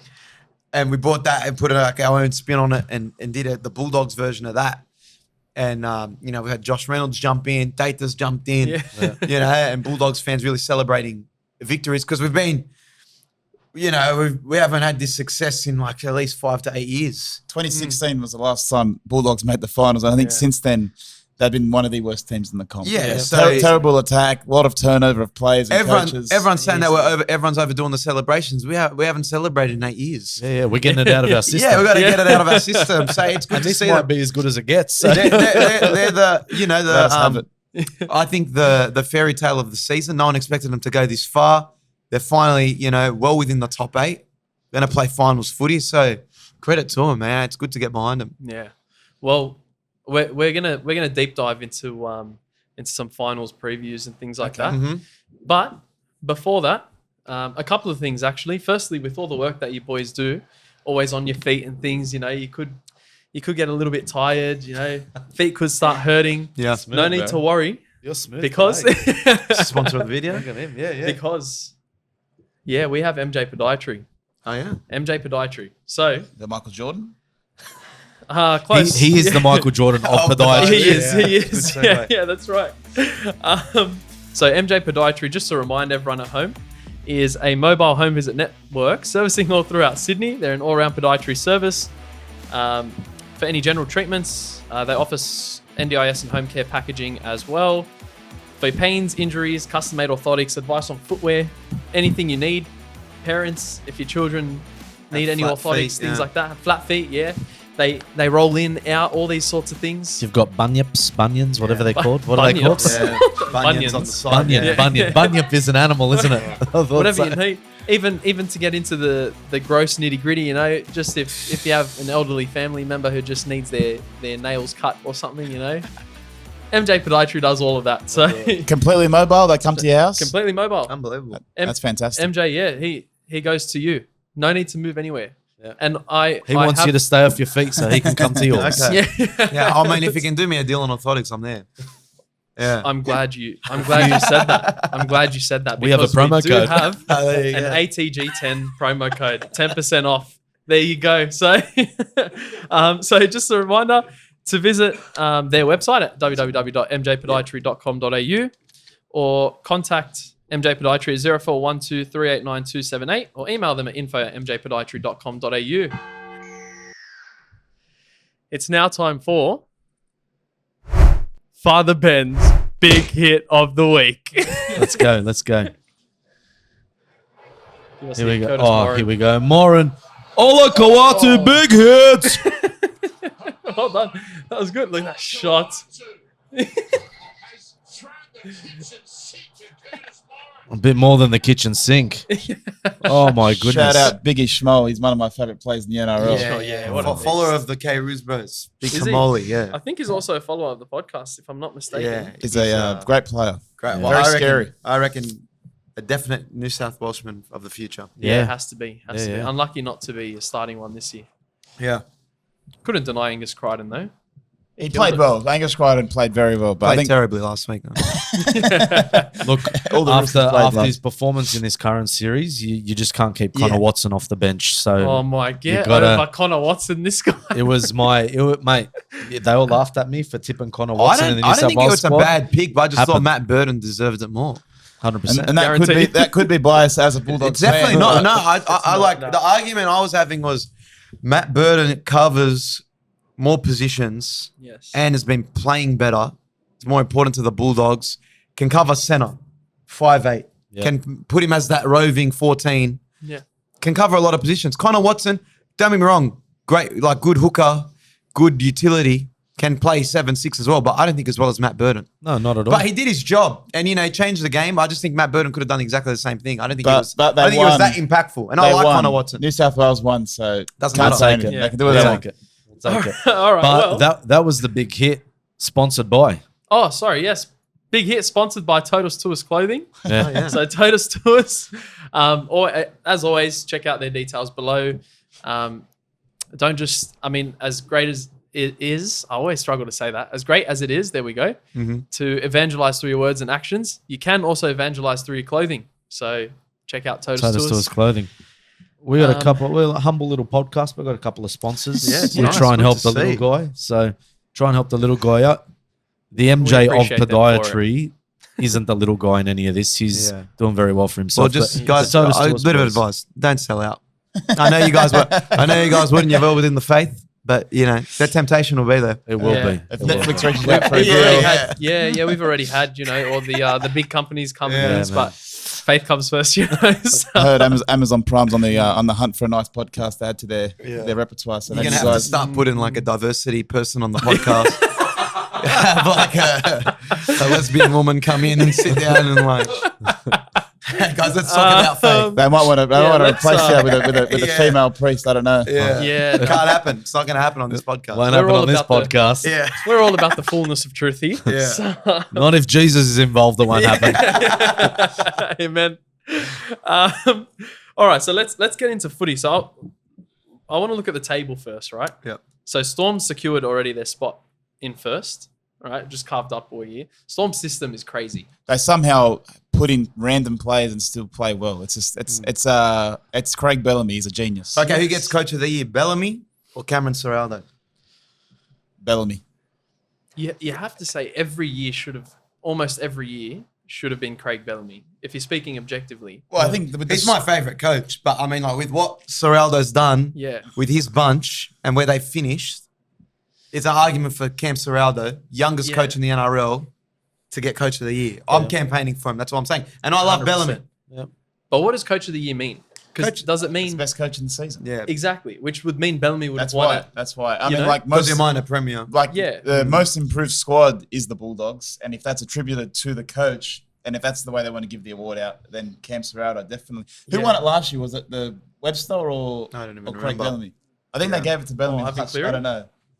Was If Andrew, Ivan if Cleary Andrew I think Webster, Ivan won it. if Andrew Webster won it last wow. year, then they can give it to Serraldo this Yeah. year. Yeah. Just, But just yeah, for consistency. Bellamy's systems, Yeah, that's right. he's unbelievable. Like what he does with teams, plugs and fixes holes and gaps within his team. Freeman Smith is out. They put in another center. Yeah. They still have a very decent forward pack that can compete with the likes of Penrith, the Roosters. So again, I think them and Penrith are the favourites to win the comp. Yeah. Storm's crazy. The fact that the player comes in to fit the system instead of everyone having to fix the way they play because another player's come in. And they That's still insane. recruit really That's- well. Like, I mean, Yeah. Xavier Yeah. Coates, I know he signed with them last 2 seasons, but to snag a player like him, you know Nick what I mean? Meaney They've back- retained Munster as well. Yeah. Nick Meaney from the Bulldogs. Like no one who would want Meaney after seeing the way the Bulldogs were performing. I think we Storm could have see it in him. persisted with him. You know, should've. like I think he has been one of our better Yeah, we should have. fullbacks or centers, but Melbourne just always get the best out of their players. Yeah, So, Sean Bloor from the Tigers, like what a rent. He's yeah, anyway. So Storm's just crazy. We could talk about Storm for ages. favorites to win the comp. Then Penrith. I mean, I think they're pretty safe at second now. They dropped to fourth before last round. Yeah, But Roosters and Sharks choked, which very is great. badly. Yeah. Love it. Oh, and Roosters, my goodness, I'm waiting on injury news updates from the No, Roosters. they're all man. finished. They're all Yeah, finished. yeah. They're all done. ACL, shoulder. Shoulder out Oh. for the He's season. gone. Bradley out. Unless Brandon they have a bunch Smith of out. Cooper Cronks, just Well, jump on look, the they field can with plug the holes. shoulder Manu can go into 6. Technically, you can play with an ACL torn if they really wanted to. They have I Sandon don't think Smith. they will. They've got Sandon Smith to play hooker as well, but He's a good player. you're not a full strength team when you're going up against a full strength Penrith. They get Yeah. Cleary back. Yeah. A full strength Melbourne Storm. It just affected their season, and they're losing Manu next year. Suarez. Suwali's gone yeah. next year, so they're just going to be depleted starting now, all of next year. So if you're a Roosters fan, 2026 may have to be your season. And you're just going to have to count. Literally, it's one of the most unluckiest games for 3 players to go down with injury Yeah. and to lose. Yeah, it's like that. And it happens every year for the Roosters. Yeah. They get depleted with injuries. They don't have enough depth to cover it. And it's always ACLs or long-term injuries. And it's unlucky. If you asked me on Saturday who was going to win the comp, He I was was saying the saying Roosters. Roosters. Roosters got the best Same. squad. They got all the good Have players. to compete. Spencer Leniu. And then after Yeah. Sunday, it's like, yeah, okay, they're rubbish now. Yeah. They're going to get knocked out. Yeah. One game changed the whole season. Yeah. That's tough. I love seeing the Roosters lose, but it's always sad seeing players get injured. Yeah, we Of don't want course. that. We don't want But that. but when it happens that way, like I want to see a full strength Roosters side get knocked out of the comp. Like, That would have that's been better. more- That that's would have been more better. It's more fair. Yeah. I Um, think everyone dislikes them because of their success too. Like they've been in yeah, a the little comp. bit, and they're spending. Yeah, and the cap, the sombrero for sure. Yeah. But yeah, they're a successful team. You can't hate on Robbo either. Like he's killing it. Just a great team. Yeah. Unfortunate for them. Penrith are obviously contenders. Mm. Sharks. You reckon Sharks? So this was the big thing early in the year. are the Sharks contenders or pretenders? Right, they've come in fourth, but they're still not convincing. Well, the fact that they lost on the weekend to the Warriors, I think makes them pretenders. Because if they do have to verse Penrith at any point in the finals, they can't beat them. I think Penrith and Melbourne, and to a degree the Roosters, were just head and shoulders above Cronulla and other teams. They have a decent pack. It's just they don't execute as well as the other teams. That's where they I don't know. are. I think that the last few years have proven as well they don't perform in the finals. Nico Hines just came back to, he probably doesn't handle pressure the best. As well. So I don't know. I think they're pretenders. I don't think they can go all the way. If I had to choose between a dark horse outside the 8, I'd say Manly, just based on their attack. And I know Turbo just went down, but I think they attack a little bit better. He'll be fine for the finals. Yeah, he'll be fine for the finals. So interesting. What do you reckon, Upwinner? About who? Sharks. You reckon they can go? Shark. Well, sorry, I was in my who? No, Sharks I've been watching the Sharks on the ladder because I wanted the Dogs to just leapfrog them. Yeah. And so I've been keeping an eye on them as win after win after win after win. And then they lose. And I'm thinking, you shouldn't be losing games like that.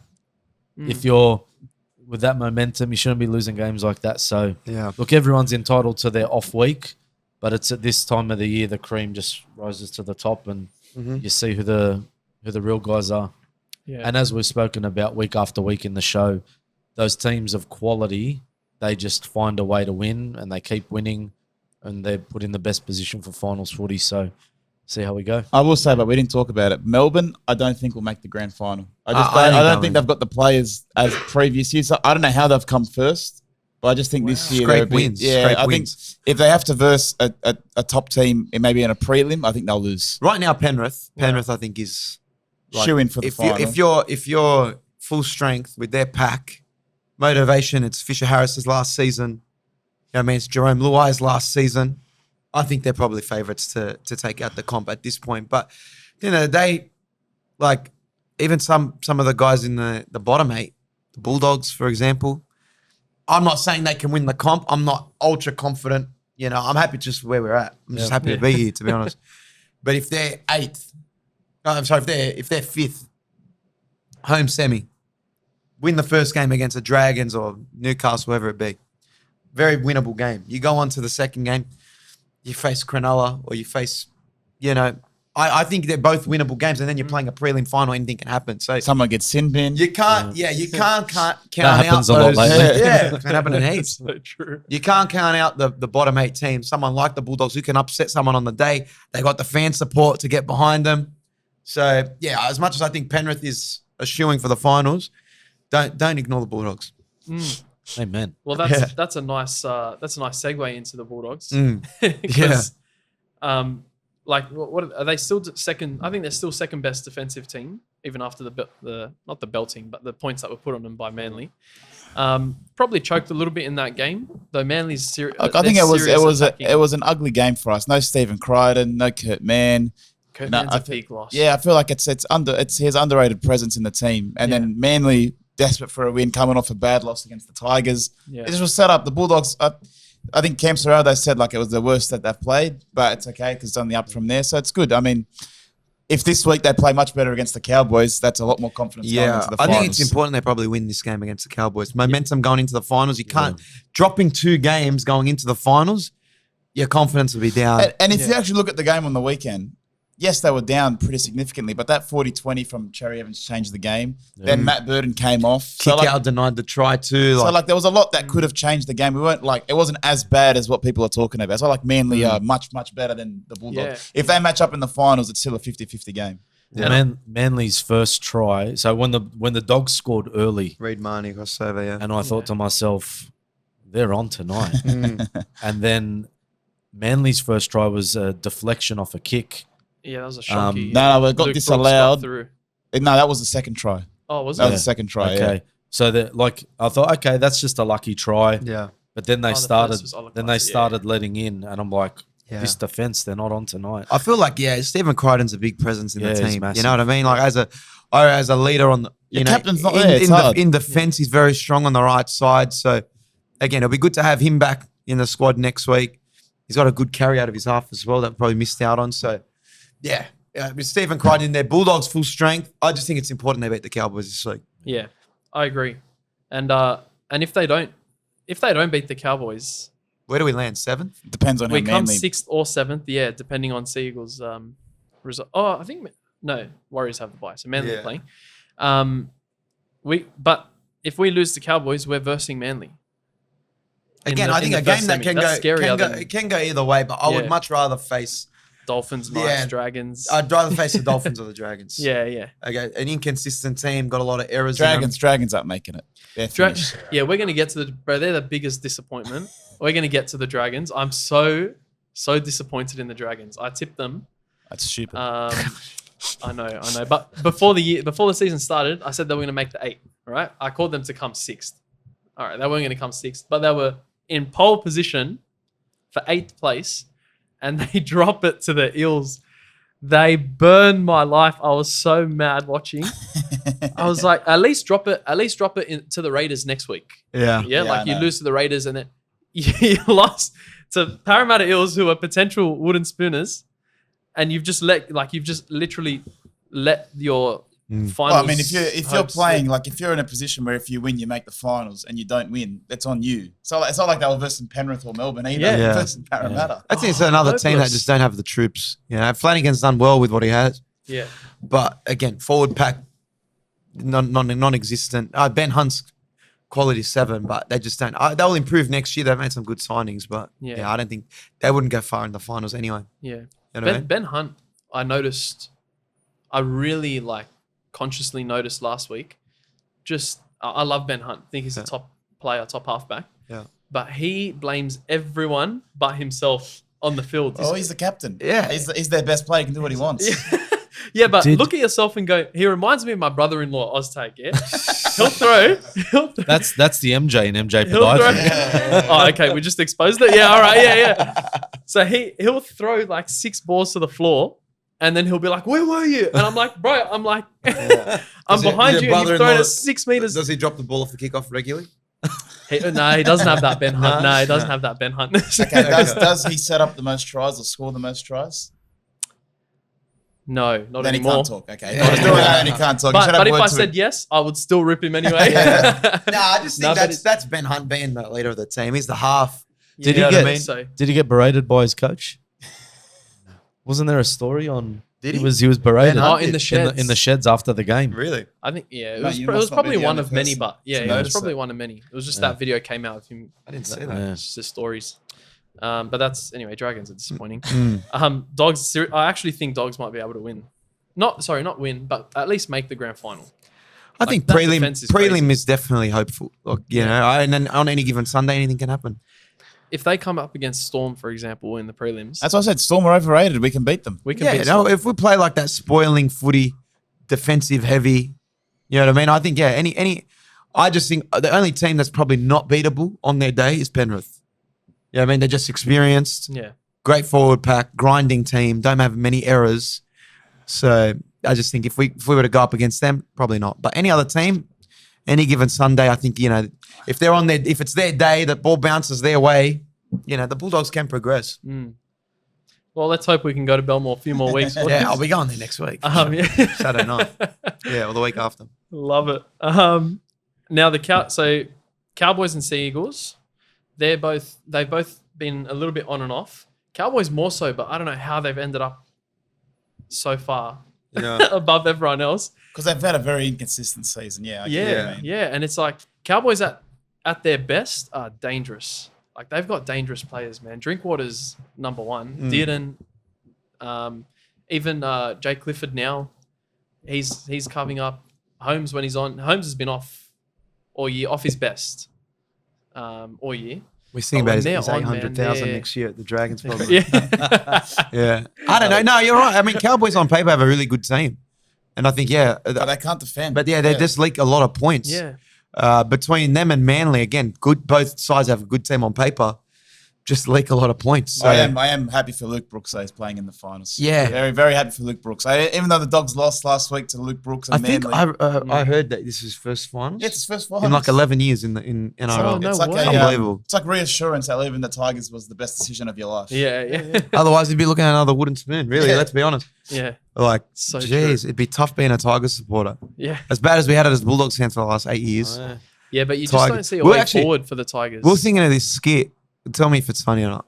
But of like, you know, in the grand final, they get their medals at the end of the, you know, shake the Prime Minister's hand or whatever, and they get awarded the medal. I was thinking like you just hand out wooden spoons to the West Tigers players, shake the hand out the wooden spoon while the captain's giving a speech. Like, you know, couldn't do it without you West Tigers fans.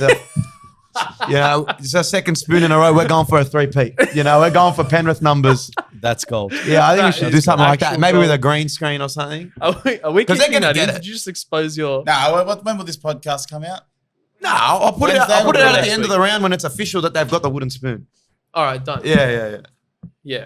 Well, So what's that, the well, order at the moment? that'll be good then. Yeah. That's good timing. No rush. Put it out. All right. You should beautiful. go to a Tigers training session Yeah. and just with a bag of wooden spoons, Just hand them out. and just do it and see Yeah. how they react to it. The players wouldn't like that. on that, just going back to the content. Sorry, just for a Go, quick yeah, second go before for we go back to the footy.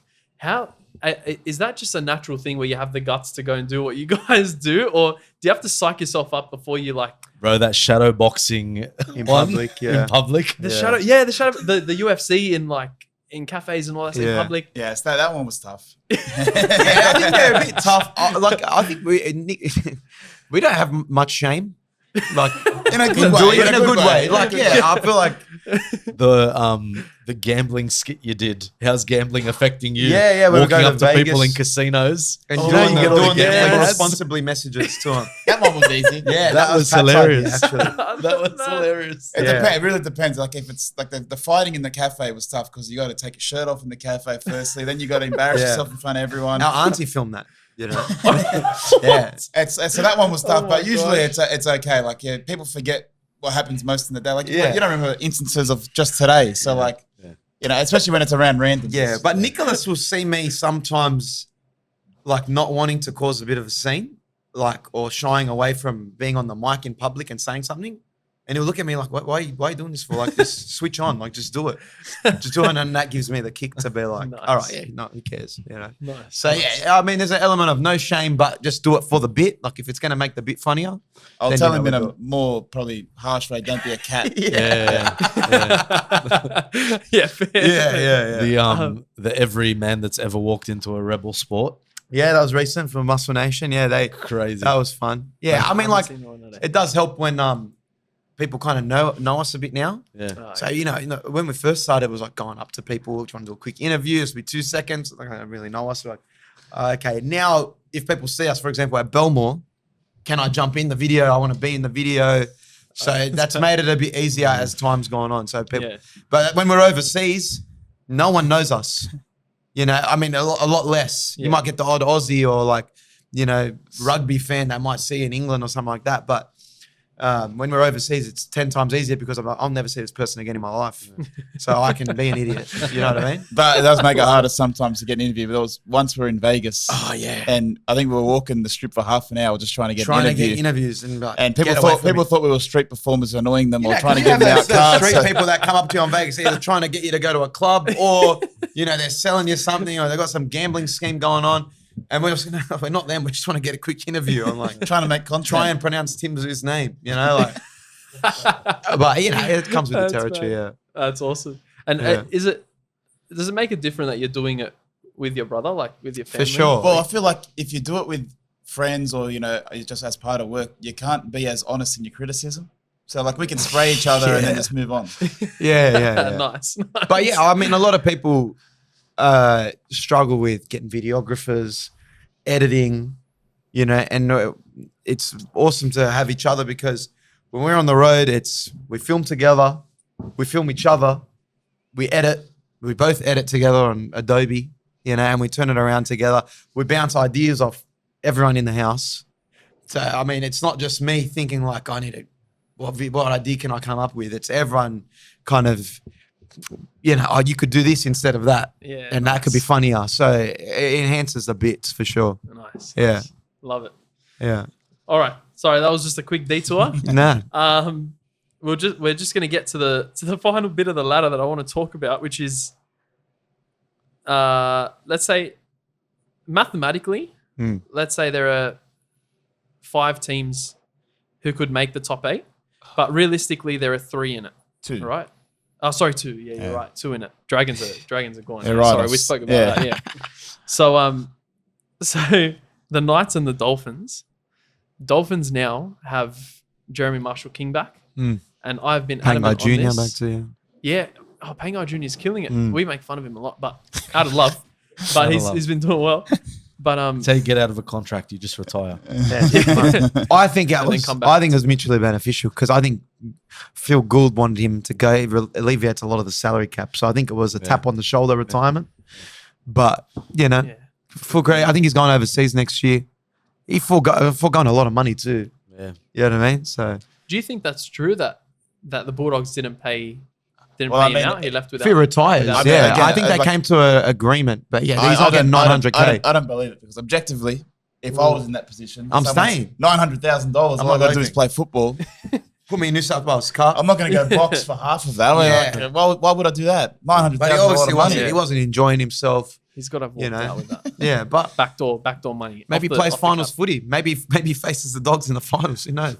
Yeah, that's right. That's very possible and probable.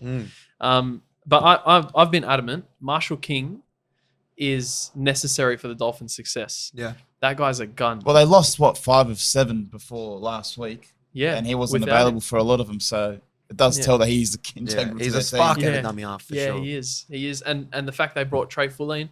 Trey Fuller's the real deal. You know how you have speedsters like Tolucola, for example, from Manly? Yeah, he's Yeah. good. I'm but gonna he's be a not, bit not harsh, skilled. But he's good. Yeah. He's good under the high ball, Fuller, and he's quick. Yes. It's like another hammer. Yeah, and he's not. He doesn't make like he doesn't have. Doesn't have many Doesn't have bad brain errors. explosions. Yeah. You know, he's running down the sideline and he knows he can't make it. He'll come back in. He'll dive on the floor. Something like you don't see that in many of those players that just come in with a bit of speed and that's all they've got. You know, that's He all looks they like a offer. young Ben Barber, doesn't he? Yeah, Fuller. similar build, Yeah. similar playing style. He's mad. I like him. But yeah, and the Knights are possible as well. Well, that game's Knights this are. week. Knights play Dolphins. For the spot. Yeah, whoever wins the next 8. That's huge. Is it Knights Dolphins? Yeah. So whoever wins that game We're gonna comes get to 8th. tip them. For me, I don't know who's going to win that game, but It can go either way. I'm leaning towards Newcastle. I'm leaning towards Wayne Bennett. Ooh. Well, I feel like if you're the NRL, you'd want the Dolphins. It's their second season. Yeah. It makes a lot more sense for them to make it. But I don't know. I really like Kalen Ponga. And the way they played last week, the Knights are good. They're a good team. They are. Yeah. And Kalen Ponga's the best fullback when he's playing well. It can go either way. Big call. Yeah. What do you guys have? Well, no. no, I was Dolphins just- or Knights? Who do you go to sneak into the 8? I would go Dolphins. With Marshall King there, I'm not joking. This is how much I rate Marshall King. I think he like really pushes the Dolphins into the 8th. And then they play the Bulldogs. Who do you have in that game? I think Dogs are Doggies. Yeah. I think I actually have so much hope for the Bulldogs that I haven't had all year. I haven't been convinced even till the very end. But there's a hope in their defense that they'll come out with it. They can win 2-0. Now, I know we're not supposed to believe in like numerology and stuff like that. Oh, I know where you're going with this. But the History repeats numbers are itself. lining up. Like, 2004, 2014, 2024, Could happen. 2012. I think what's the It's 1984. 1984? 94. Every Yeah. four. It was Every 10 years we lose a final, then 10 years after we win one. Yeah.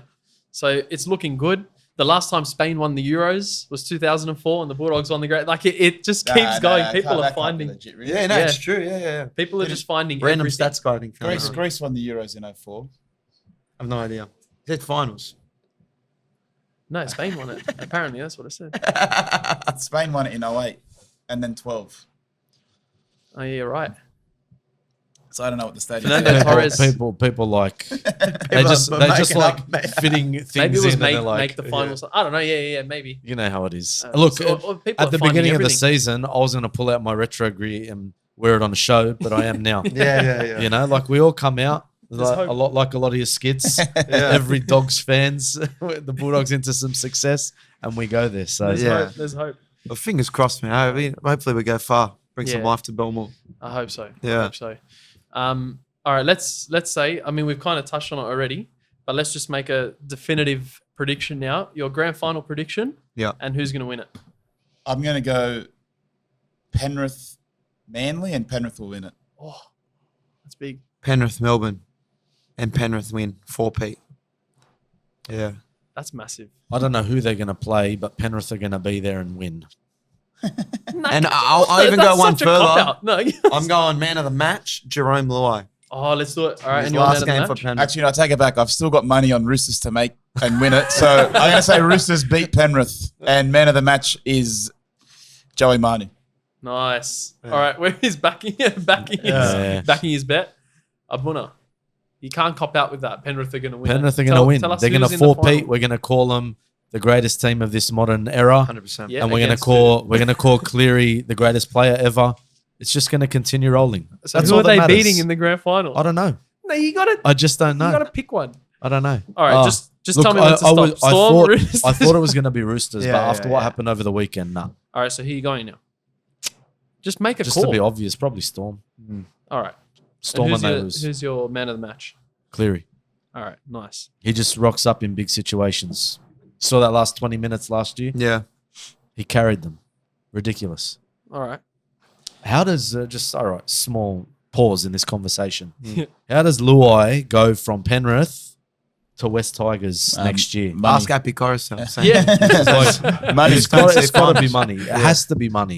It Well, can't I be mean, anything else. Why It's would gotta you? be Of money. course, it'd be money. I would do the exact same thing. They're a bit of a mess of a club. They're talking about Balmain, cutting ties with West now, and Yeah. Robbie Farah just got the sack. So like, it's tough because I don't know how they improve from it. Look, Jerome Luai coming in. Who's the winger at Penrith? What's his name? I don't No, pronounce it. Taruva. Taruva's going over there as well.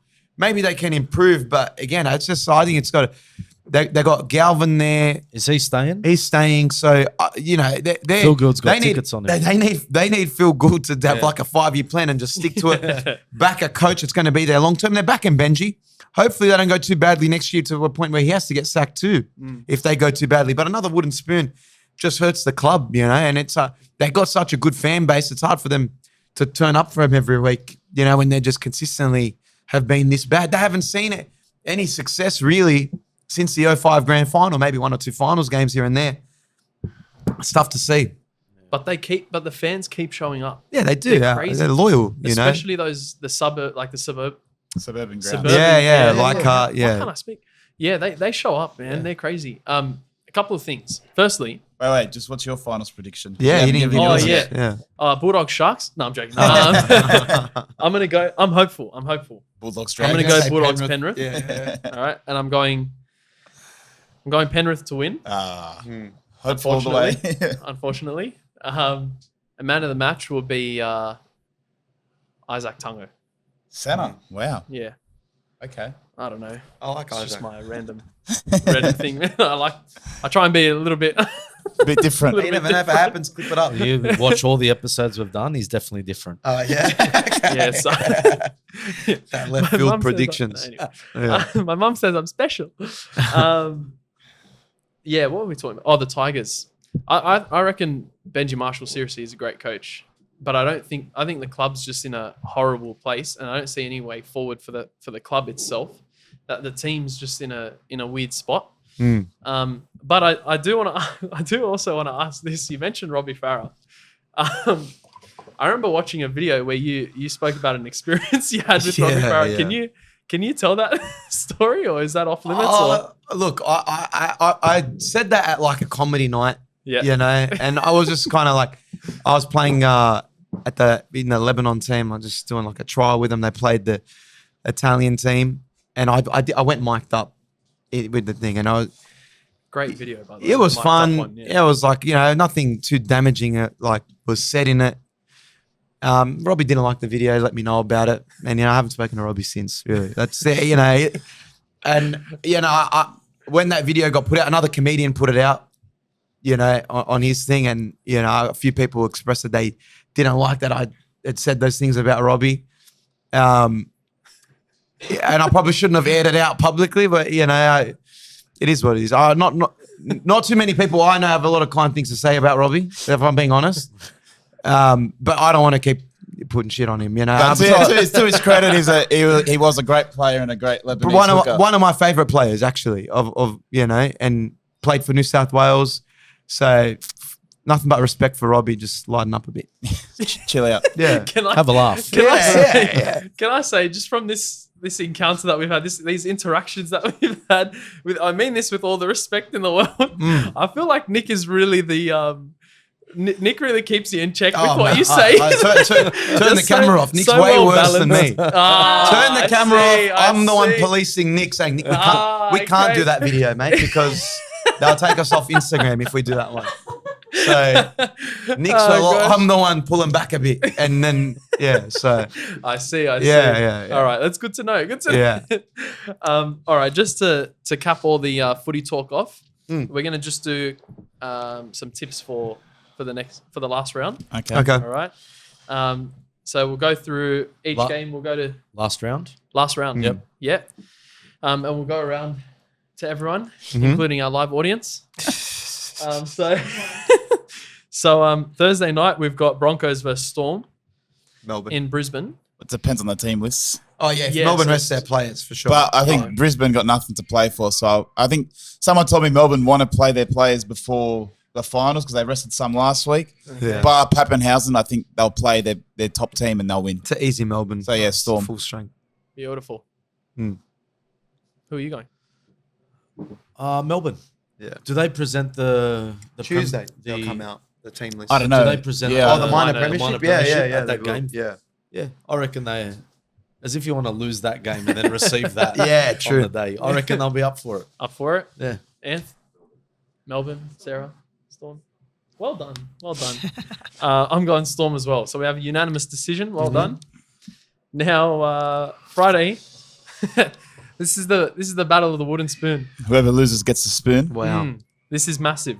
It's at Campbelltown Stadium, which is a big advantage for the Tigers. Tigers versus Eels. Whoever loses gets the wooden spoon, and is the butt of the joke. Yeah. That the Kairouz boys are gonna. So I have to go for Para, so the joke works out. Yeah, no, I think even watching their games, Parramatta are actually a good team. Not a good team, but they're not as bad as what their position on the ladder Hard done says. by injuries too throughout the season, but I'll go Para. And the Tigers suck, so I'm going Para. There's a para, nice. This is poetic justice if the Tigers lose and then win the spoon at home. Present the spoons at home. Present the spoons at home. So I'm going to go Para to win that game. Nice. Yeah. Wow. For your sake, I want the Eels to win for this to work out. But I also rate Aiden Caesar so highly that I think he'll get him over. So I'm going Tigers. Yeah. Tigers haven't performed very well at Campbelltown this year. At Leichhardt, they seem to do very well. Yeah. But at Campbelltown, not so much. I think they won 1 from 3 at Campbelltown. Maybe they've played more that I missed. I don't know. But because remember, there was that pick in Leichhardt early in the season. All right. And everyone said, what are you doing, Father Ben? Don't pick it. Who was that? I picked it. It was against the Sharks. I picked the Tigers against the Sharks. Yeah, early in and the the year. Sharkies were doing that. They were red hot. That was the most disgusting game. No, they belted him. No, the Tigers smashed him. It was Dewey's return game, wasn't it? He played before I think he played like earlier 11. than that. It was like after like round 6. I remember the game. It was very bad. And everyone was laughing at me. And I got a feeling. I had a gut feeling. Whatever. It worked. No, I reckon that game was rigged. That's how bad it was. It was actually poor, man. All right, so that's the tips for this. Oh, this is an interesting one. Rabbitohs versus Roosters. Interesting. Roosters will win that game because I think most teams coming off a terrible performance the previous week always lift for the next week. They'll have a few positional adjustments. Yeah. And Roosters will get up. Souths haven't been too bad, but yeah, I think Roosters got nobody. Yeah, Roosters going into the finals. They plugged the holes of the injuries that they had last week, and I think Roosters win. Do you think Latrell, just to be, let's get a little bit controversial. Do you think? Oh, we haven't been already. Yeah. Well, I haven't said my views on the vaccine yet. I'm joking. No. Yeah. If Latrell isn't let's just be real. If Latrell isn't Indigenous, does he cop bigger punishment than he did, and such a big name. I don't know if Both. it's indigenous. It's just I more just think star it's just power. Star power, yeah, for sure. Yikes, Like, that shows my opinion on it. Yeah. Whoops. No, because it's like, yes, he's Aboriginal, and it's like people have said that Aboriginal players at South Sydney get a pass, but it's really like if Matt Burton was to do it, he'd get a pass as well because he's a star player. It's really just the stardom of the players that are getting in trouble. I mean, like, no one wants him to get maybe in the trouble. media scrutiny, that they take it easy on him because of that, but. If actually, you could say he's hard done by sometimes with the amount of scrutiny that he gets. Yeah. Like, I I would understand agree what he with that, did yeah. can be seen as wrong, but if other players I think are that- doing it or do it, or have been caught doing it, then Paul you Gallen can't- came out and said the club was soft on him, and they've allowed him to do this. So I think it's just the level of superstar he is at the club. You know what I mean? Probably doesn't have the discipline of or gets reprimanded like other players would. But they said that's probably the last straw. He got fined. He got banned for a game. So next year's definitely got to be his a season for him to showcase. Yeah. Well, look, two things. Number one, spiritual son, you're officially on cultural sensitivity training after this Swear. episode. All right. And secondly, no, I think it speaks to a wider problem we have with athletes, young athletes, well known, big money.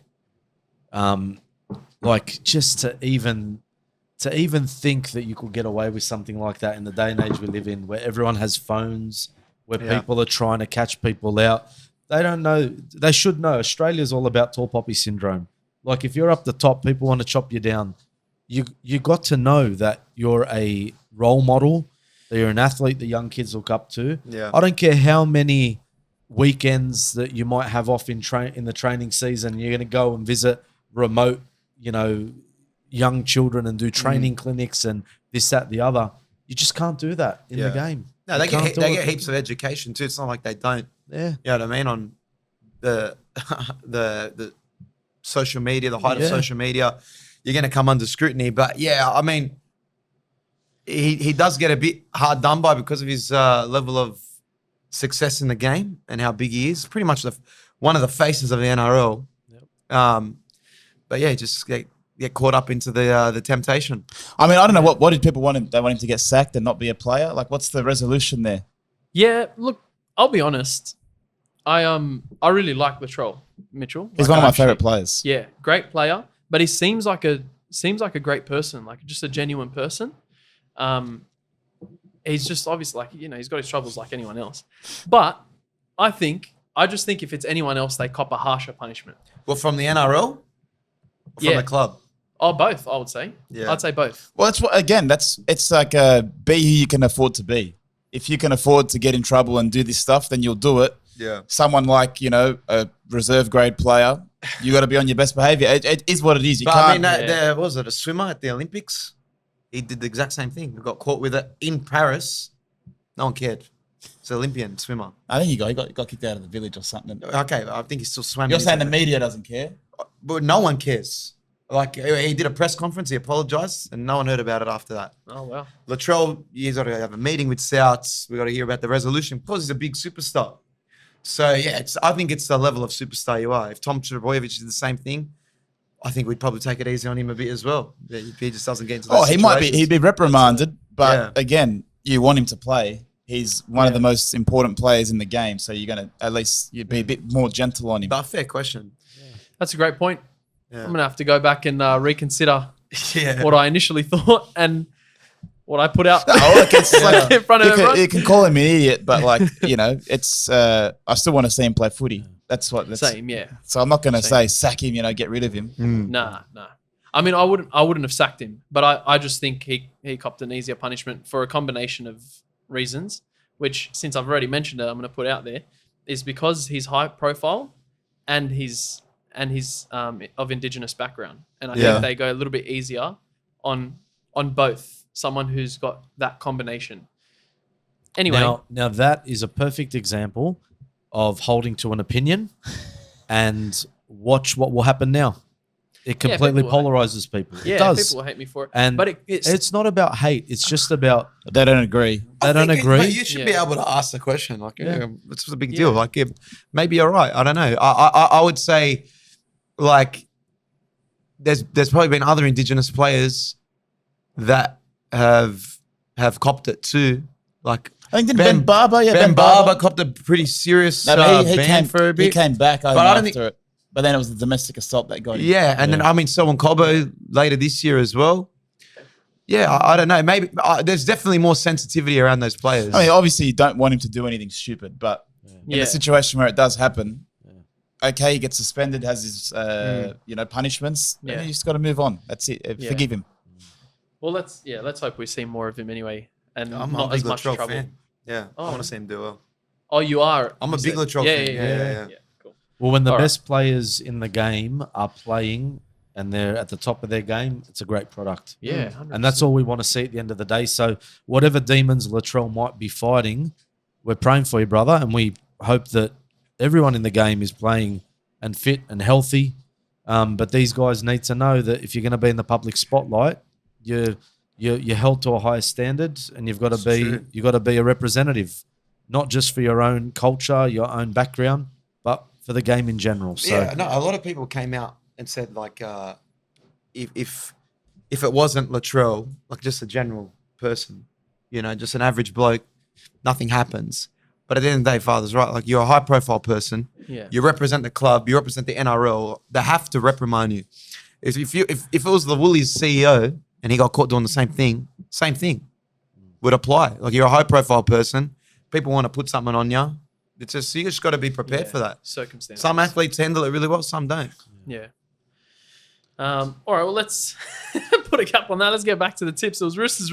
Is that right? Yeah. Let's get back to that. You can probably cut these out and then put them in a second. We love it. And then get back to this the happens tips. a lot on this show. Oh, really? Yeah. We go in all sorts of directions. Okay, yeah. That's it. That's good. it.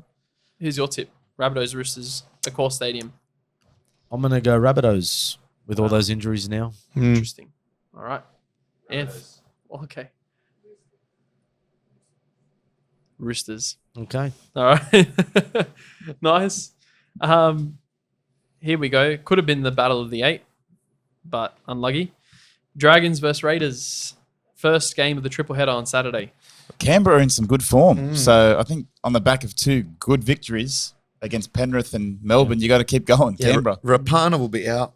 But yeah, I think Canberra too. They've been very strong. A very grinding team. Yeah. And they just they don't even play that good footy. It's just like they just score tries on kicks or grind you Barging out. over short ball. Don't make as many errors as the other team. They've got a lot of errors in them, but yeah, I'll say Canberra. That's good analysis, actually. You're spot on about that. Yeah. Well, after an 84-point game the week just passed, that comeback was ridiculous.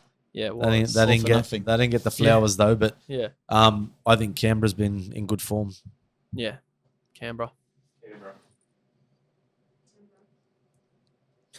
Ricky, I'm sticking with Ricky. Yeah, Ricky really, Stewart wants to keep his job as well. He's coaching. He's coaching to keep his job. Signed on a 20-year deal or something. Yeah, I think so. I think Canberra as well. I think without Dragons they're disappointed, and I think Deflated, they'll just continue with that. Bulldogs, Cowboys, Accor Stadium. Tip with your heads. If it's at a core, I feel like Bulldogs playing for a home semi spot. Coming off a loss too. Yeah, disappointing game last week. I like backing teams that have coming off disappointing games the previous week. I think you find like the Cowboys, Dogs, the last few games that they've played have been close. I think Cowboys won. We played them in North Queensland, so I think we got to even the score now. So we'll go Canterbury. Bulldogs. Nice. Yeah. That's the one, mate. Nice. That's the way. Can't do that. You can't do that. You can't do it, doggies. As a priest? No. Okay. It's good to know. I'll stop doing it. You go, doggies. Go all the way. Go all the way, mate. I'm going to change it. I'll just raise it up. Yeah. I'll just raise it. Yeah. That makes everything better. That's the way. There's some serious discernment going on in the show. It's great. Well, this is the beauty of the evolution of your creativity. Yeah. And Dogs. Nice. You girls are really giving some great insight. And I'm going to go Bulldogs as well. Okay. They're not a team anymore to lose more than one in a row. Crichton's back. Yeah, for sure. Burden's out though. Is he? Yeah, Burden is out for 1 week, 11 days. And the concussion. HIA, and which who is else? tough. Sherry as well. Potentially out. Okay, I Really? changed my I team didn't to know Cowboys that. then. Oh, you changed it to If Cowboys? we've got that many players. What do you think? Burden's probably a bigger loss than Crichton. But Drew Hutchison, don't worry. I am Drew worried. Hutchison I'm comes very in. worried. I love Drew Hutchison. I think he did his job perfectly while he was in, and he was copping unnecessary flack. I like Bailey Hayward. That makes What, is he me- gonna be makes me more named? confident. Oh, Bailey Hayward. Bailey played a cracker game. Yeah, I was. on the weekend. It's great utility. Yeah, I was. So when I started watching Hayward in Cup, he was playing halfback, and he was carving up. And I said it on the show once. He was like, not in terms of ability yet, because he was still young, still is young. Yeah. But the style he played was a real like old school halfback, like Brent Sherwin type halfback. So I was a bit disappointed when he came in as utility and was playing lock, but he's been killing it there. So Yeah, Sexton's been doing well too, but yeah, he's sort of into that kind of like roving lock. yeah, You know what I mean? And yeah, he's probably got a bit more size to put on because he's young. yeah. But yeah, I think he's a player of the future for the Dogs. I hope he plays 5'8". Anyway, so have Yeah. you officially changed your I'm tip to changing Cowboys? with Nick too, Cowboys, Cowboys. yeah. Sorry. Both. Oh Yeah. wow. Okay. Matt Still Burden, I Dogs. can't. Yeah. You know what I mean? Matt Burden and Sherry. Sherry was the X factor. Yeah. Yeah. We won with when Burden was out with Origin, and it was Hutcho and Sexton. Is Yeah. that no? Cowboys playing for Home semi. home semi. Oh yeah. Yeah, true it's as tough. well. All right. Well, that's You disappointing. did ask them Hopefully- to tip with their rethink. heads. Yeah, Yeah. exactly Yeah. right. Being Okay. honest, Yeah, I will no, I was just giving. I will something be there. supporting the Bulldogs. Yeah. Yeah, Don't of get me course. wrong, Yeah. Yes. but Either tipping way, we're going to Belmore. yeah, either way, That's the way. it's finals. That's Yeah. it. Yeah, we Yeah. made the final.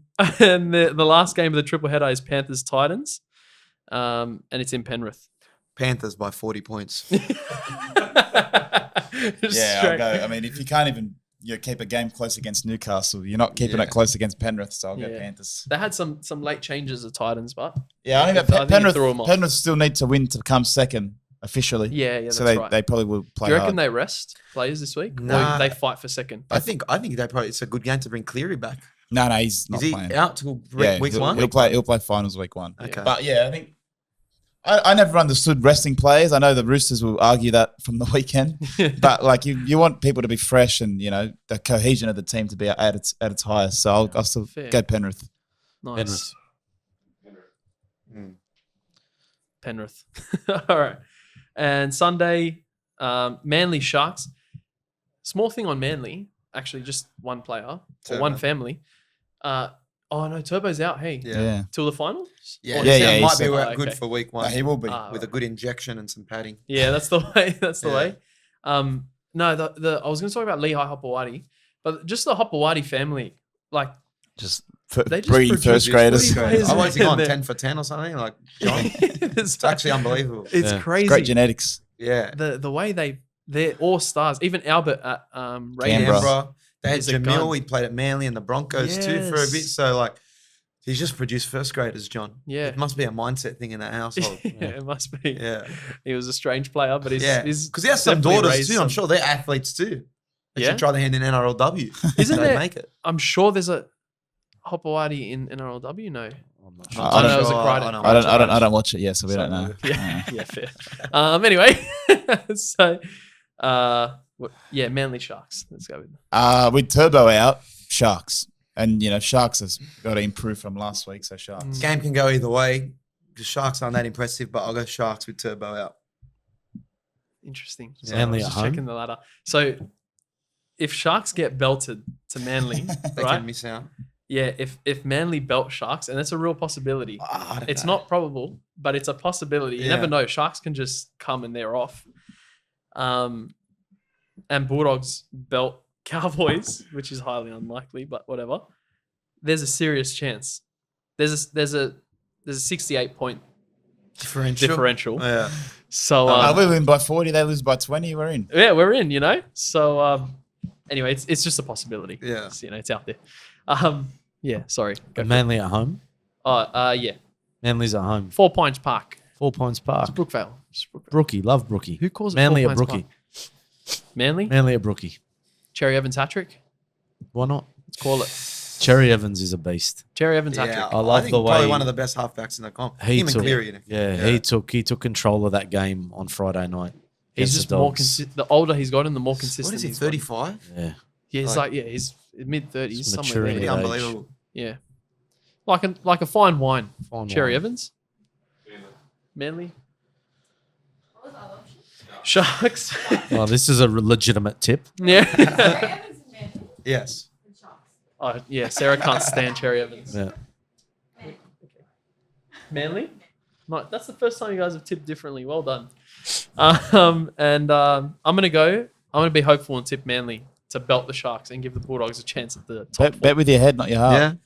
Oh yeah, sorry. Well, Manly. I'm still going Manly, but not a belting with my head. And then here we go for 8th spot. Knights versus Dolphins in Newcastle. So last game of the week.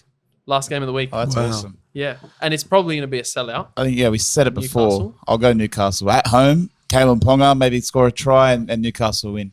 Nice. I'm going Wayne Bennett to Dolphins for a finals berth for the Dolphins. Love it. Dolphins if Marshall King's back. Nice. I back it. I'm going draw. Raiders into the 8. Raiders into the 8. If they draw, by the way, Dragons can still make the 8 if they draw. So Wow. you're saying Raiders will win, they'll draw, and Raiders will make the 8. That'll be the most incredible thing in the world. Now that is a tip. Yeah. That is And then I'll specific. take the Oracle title. You can have the Oracle title. Yeah, that's right. Last time you tipped the draw, Sarah just couldn't fathom it. Be a draw. You're so mean. I was very clear about what I was saying. Anyways, I'm Dolphins. Dolphins. I'm going to go Dolphins. And I'm going to go Marshall King, hat-trick of try assists. There you go. Okay, tries. Calling it tries. One crash play, 2 line breaks. Yep. And He likes a short just ball at the pass. line, yeah. Yeah. We're calling it. That's it. Been Our called. Warriors have the bye. Poor Sean Johnson had a great career. What a fairy Good tale finish, finish, yeah, there. I know. Great finish. As far as a game's Last concerned. try assist. Yeah. So is that rigged? How does that happen? Nah, it's meant to be, mate. Sometimes the stars just align. Yeah. And that's what happens in a game. Wow. Where are you going with it? I want to hear expand, please. No, I'm saying how do you lose the week before and then somehow you play so wonderfully against the Sharks in Cronulla Yeah. and then win on the buzzer? with Just a comeback, yeah, like just that. Too many coincidences for my liking. you go. Interesting. There you go. Well, congratulations to Sean Johnson anyway. Top career, Yeah. God bless him. Yeah. But Not bad for a they touch just couldn't footy get player. the job done. Big touch He footy started- player, wasn't he? Yeah. Couldn't touch. get the job done for him, unfortunately. That's it. That's a footy. And then we're looking to the finals after that. Yeah. So what Decent. happens? Decent. It's an exciting season of footy. It has been. It has been. Not a lot of because we do a review every year, like Yeah. a review type video. Yeah. And we kind of make fun of like what's been going on with each team. And you usually have a go at the scandals. But to the NRL's credit, hasn't been many this year. Yeah. I mean, it's been good footy. Mm. Some fairy tales like the Bulldogs in there. You got the story of Penrith going 4P. I think it's been a good year of footy. It's gone quick too. Maybe you can talk about the new stat that they've brought out. So the new statistic people are talking about now are how many sin bins teams have had in the season. Oh, that's been too much. So, Who's top of the ladder for that? That's I don't actually That'd be know. interesting to look I at. know Broncos have Follow them. only had 4 this season, Yeah. which is pretty Yeah, low. when you're getting multiple a game, that one with Manly Tigers 2 weeks ago, Ridiculous. 3 sin bins in one game is just too much. Ruin the Yeah, game. the sin bins, penalties are penalties. Sin bins are for like Yeah. heavy stuff. But all of this whole with moderate force, yeah. strong Garbage. force, little force. Careless. What about who was it this week that fell into someone? They literally fell into Oh, his I hand. He saw that couldn't one. move. I can't remember who it was though. I can't remember. And I think he got sin bin, but he was definitely put on It was a report penalty. for it. Yeah, it was a penalty. Yeah, they're gonna have to review Like, that come you can't new penalize season. accidents and stuff. It's ridiculous. Especially when a player slips into, Yeah. below the shoulder. It's not his fault. And they're It's like, it's gotta on, they've got to probably delve with like slipping. Like force is force. They're just making a tackle. They probably got to take it easy on the 10 in the bins with those, and you can just call a general penalty for that. penalty. You Yeah, know what I mean? like if you're gonna call Mm. high, like whatever Contact to the even head. when they're slipping, if you're Yeah. gonna call that a penalty and make it black and white, fine. But sin bins for it, Yeah. they're getting ridiculous. Way too many sin bins. It used to be Yeah. rare to see a sin bin. Now Got it's to let the game flow. A lot of 6 against too. Yeah. That's gone under the radar the whole season. yeah, so true. Like you just ignore the calls. You don't even know what they're for sometimes. Just And then you wait and see. We'll have a final series, and refs will be. They'll be put the with. whistle in the pocket. Yeah. Yeah, probably. I hope so. Jared Sutton definitely won't be doing that. Yeah. He loves. But that's how the third being the Origin star was of the reffed, show. Yeah. and that was probably one of the best games of the season. Yeah, Yeah, true. the grand final last year was ridiculous. Let the way players it was. play. Exactly right. That's Let it. the players play. Well, That's it. before we conclude the show, we'll give you guys the last say. What's on the agenda? What's coming up? What's exciting? We're heading to Melbourne this weekend for our wrestling debut. Our wrestling Yes. debut. Yeah, got a bit of a Nice. program going there. Beautiful. No, look, we're definitely probably going to be on the road again towards the back end of the year. There's a few events over with boxing and Tim Zoo's fighting in Florida, a couple of UFCs over in the States as well. So we plan on covering those events. And then, yeah, probably spending Christmas with the family. And we've got our brother getting married as well in November. So that'll be, November will be a big month. So, yeah, looking forward to that. Belkun, Yeah. as they say. Yeah. Beautiful. What he said. Yeah. Beautiful. Been hearing that a lot. Yeah. Amazing. as you would. Amazing. Yeah. Amazing.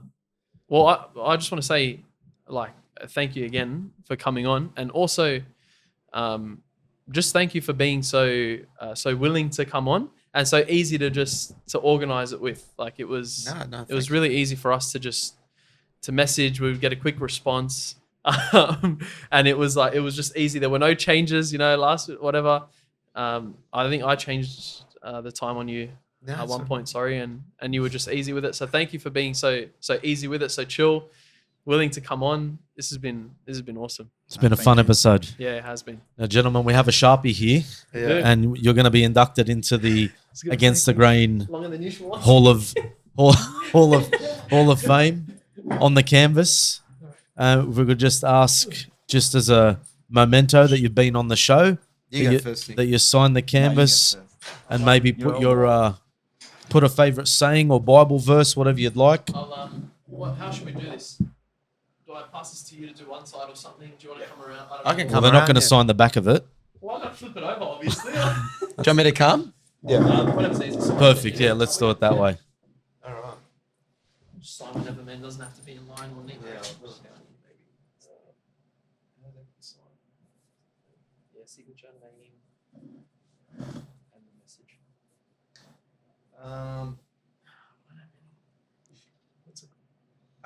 Have mercy on me, a sinner. Have mercy on me, a sinner. There it is from John Bernard. And now Nicholas. What, signature? Signature, name, whatever you want, and your quote. Go for it. And hallelujah is our song. Amen. From St. John Paul II. And rather fitting that we were talking about this today, in that some people can be negative, some people can despair, but what you gentlemen do on your platform with your product is make people laugh and bring joy into their lives. And maybe if you keep going, I'll put a good word in for you for Pope Francis. Let him know. And he might invite you as dignitaries to his next address to comedians, which he does. Does he? He does it. No, he did it with Chris the Rock. late night host as well. Chris Rock, Fallon. No, Jimmy Fallon. Yeah, Jimmy. Yeah. Oh, really? So you guys will be at the Vatican before you know it, and he'll be addressing you guys as to the joy and laughter that you bring into the world. And we're very happy that you're doing what you're doing, and we give you all the support we can on our end, and we've loved collaborating with you today. So thanks for being with us. No, thank you for having us. Like I said, what you guys are doing is awesome too. It's definitely like a niche here in Australia. No one's doing what you guys are doing. The guests you guys are getting on. So thank you for having us. We're happy to be here. And like I said, we're happy to even come on further down the line as well. See where we are in a year from now, 2 years from now, what we're doing. Amen to that. Amen to that. Boys. Well, we'll finish up with our customary prayer. Let's do it. And we'll sign off the show in the name of the Father, and of the Son, and the Holy Spirit. Amen.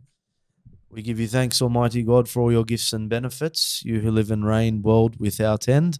Amen. The Lord be with you. And with your yours. And may Almighty God bless you all, the Father, the Son, and the Holy Spirit. Amen. Remember, our Lord Jesus Christ says, you are the salt of the earth. So what good is salt if it loses its taste? So stay salty. And don't be afraid to go against the grain. God bless. The Kairouz brothers, everyone. God bless you.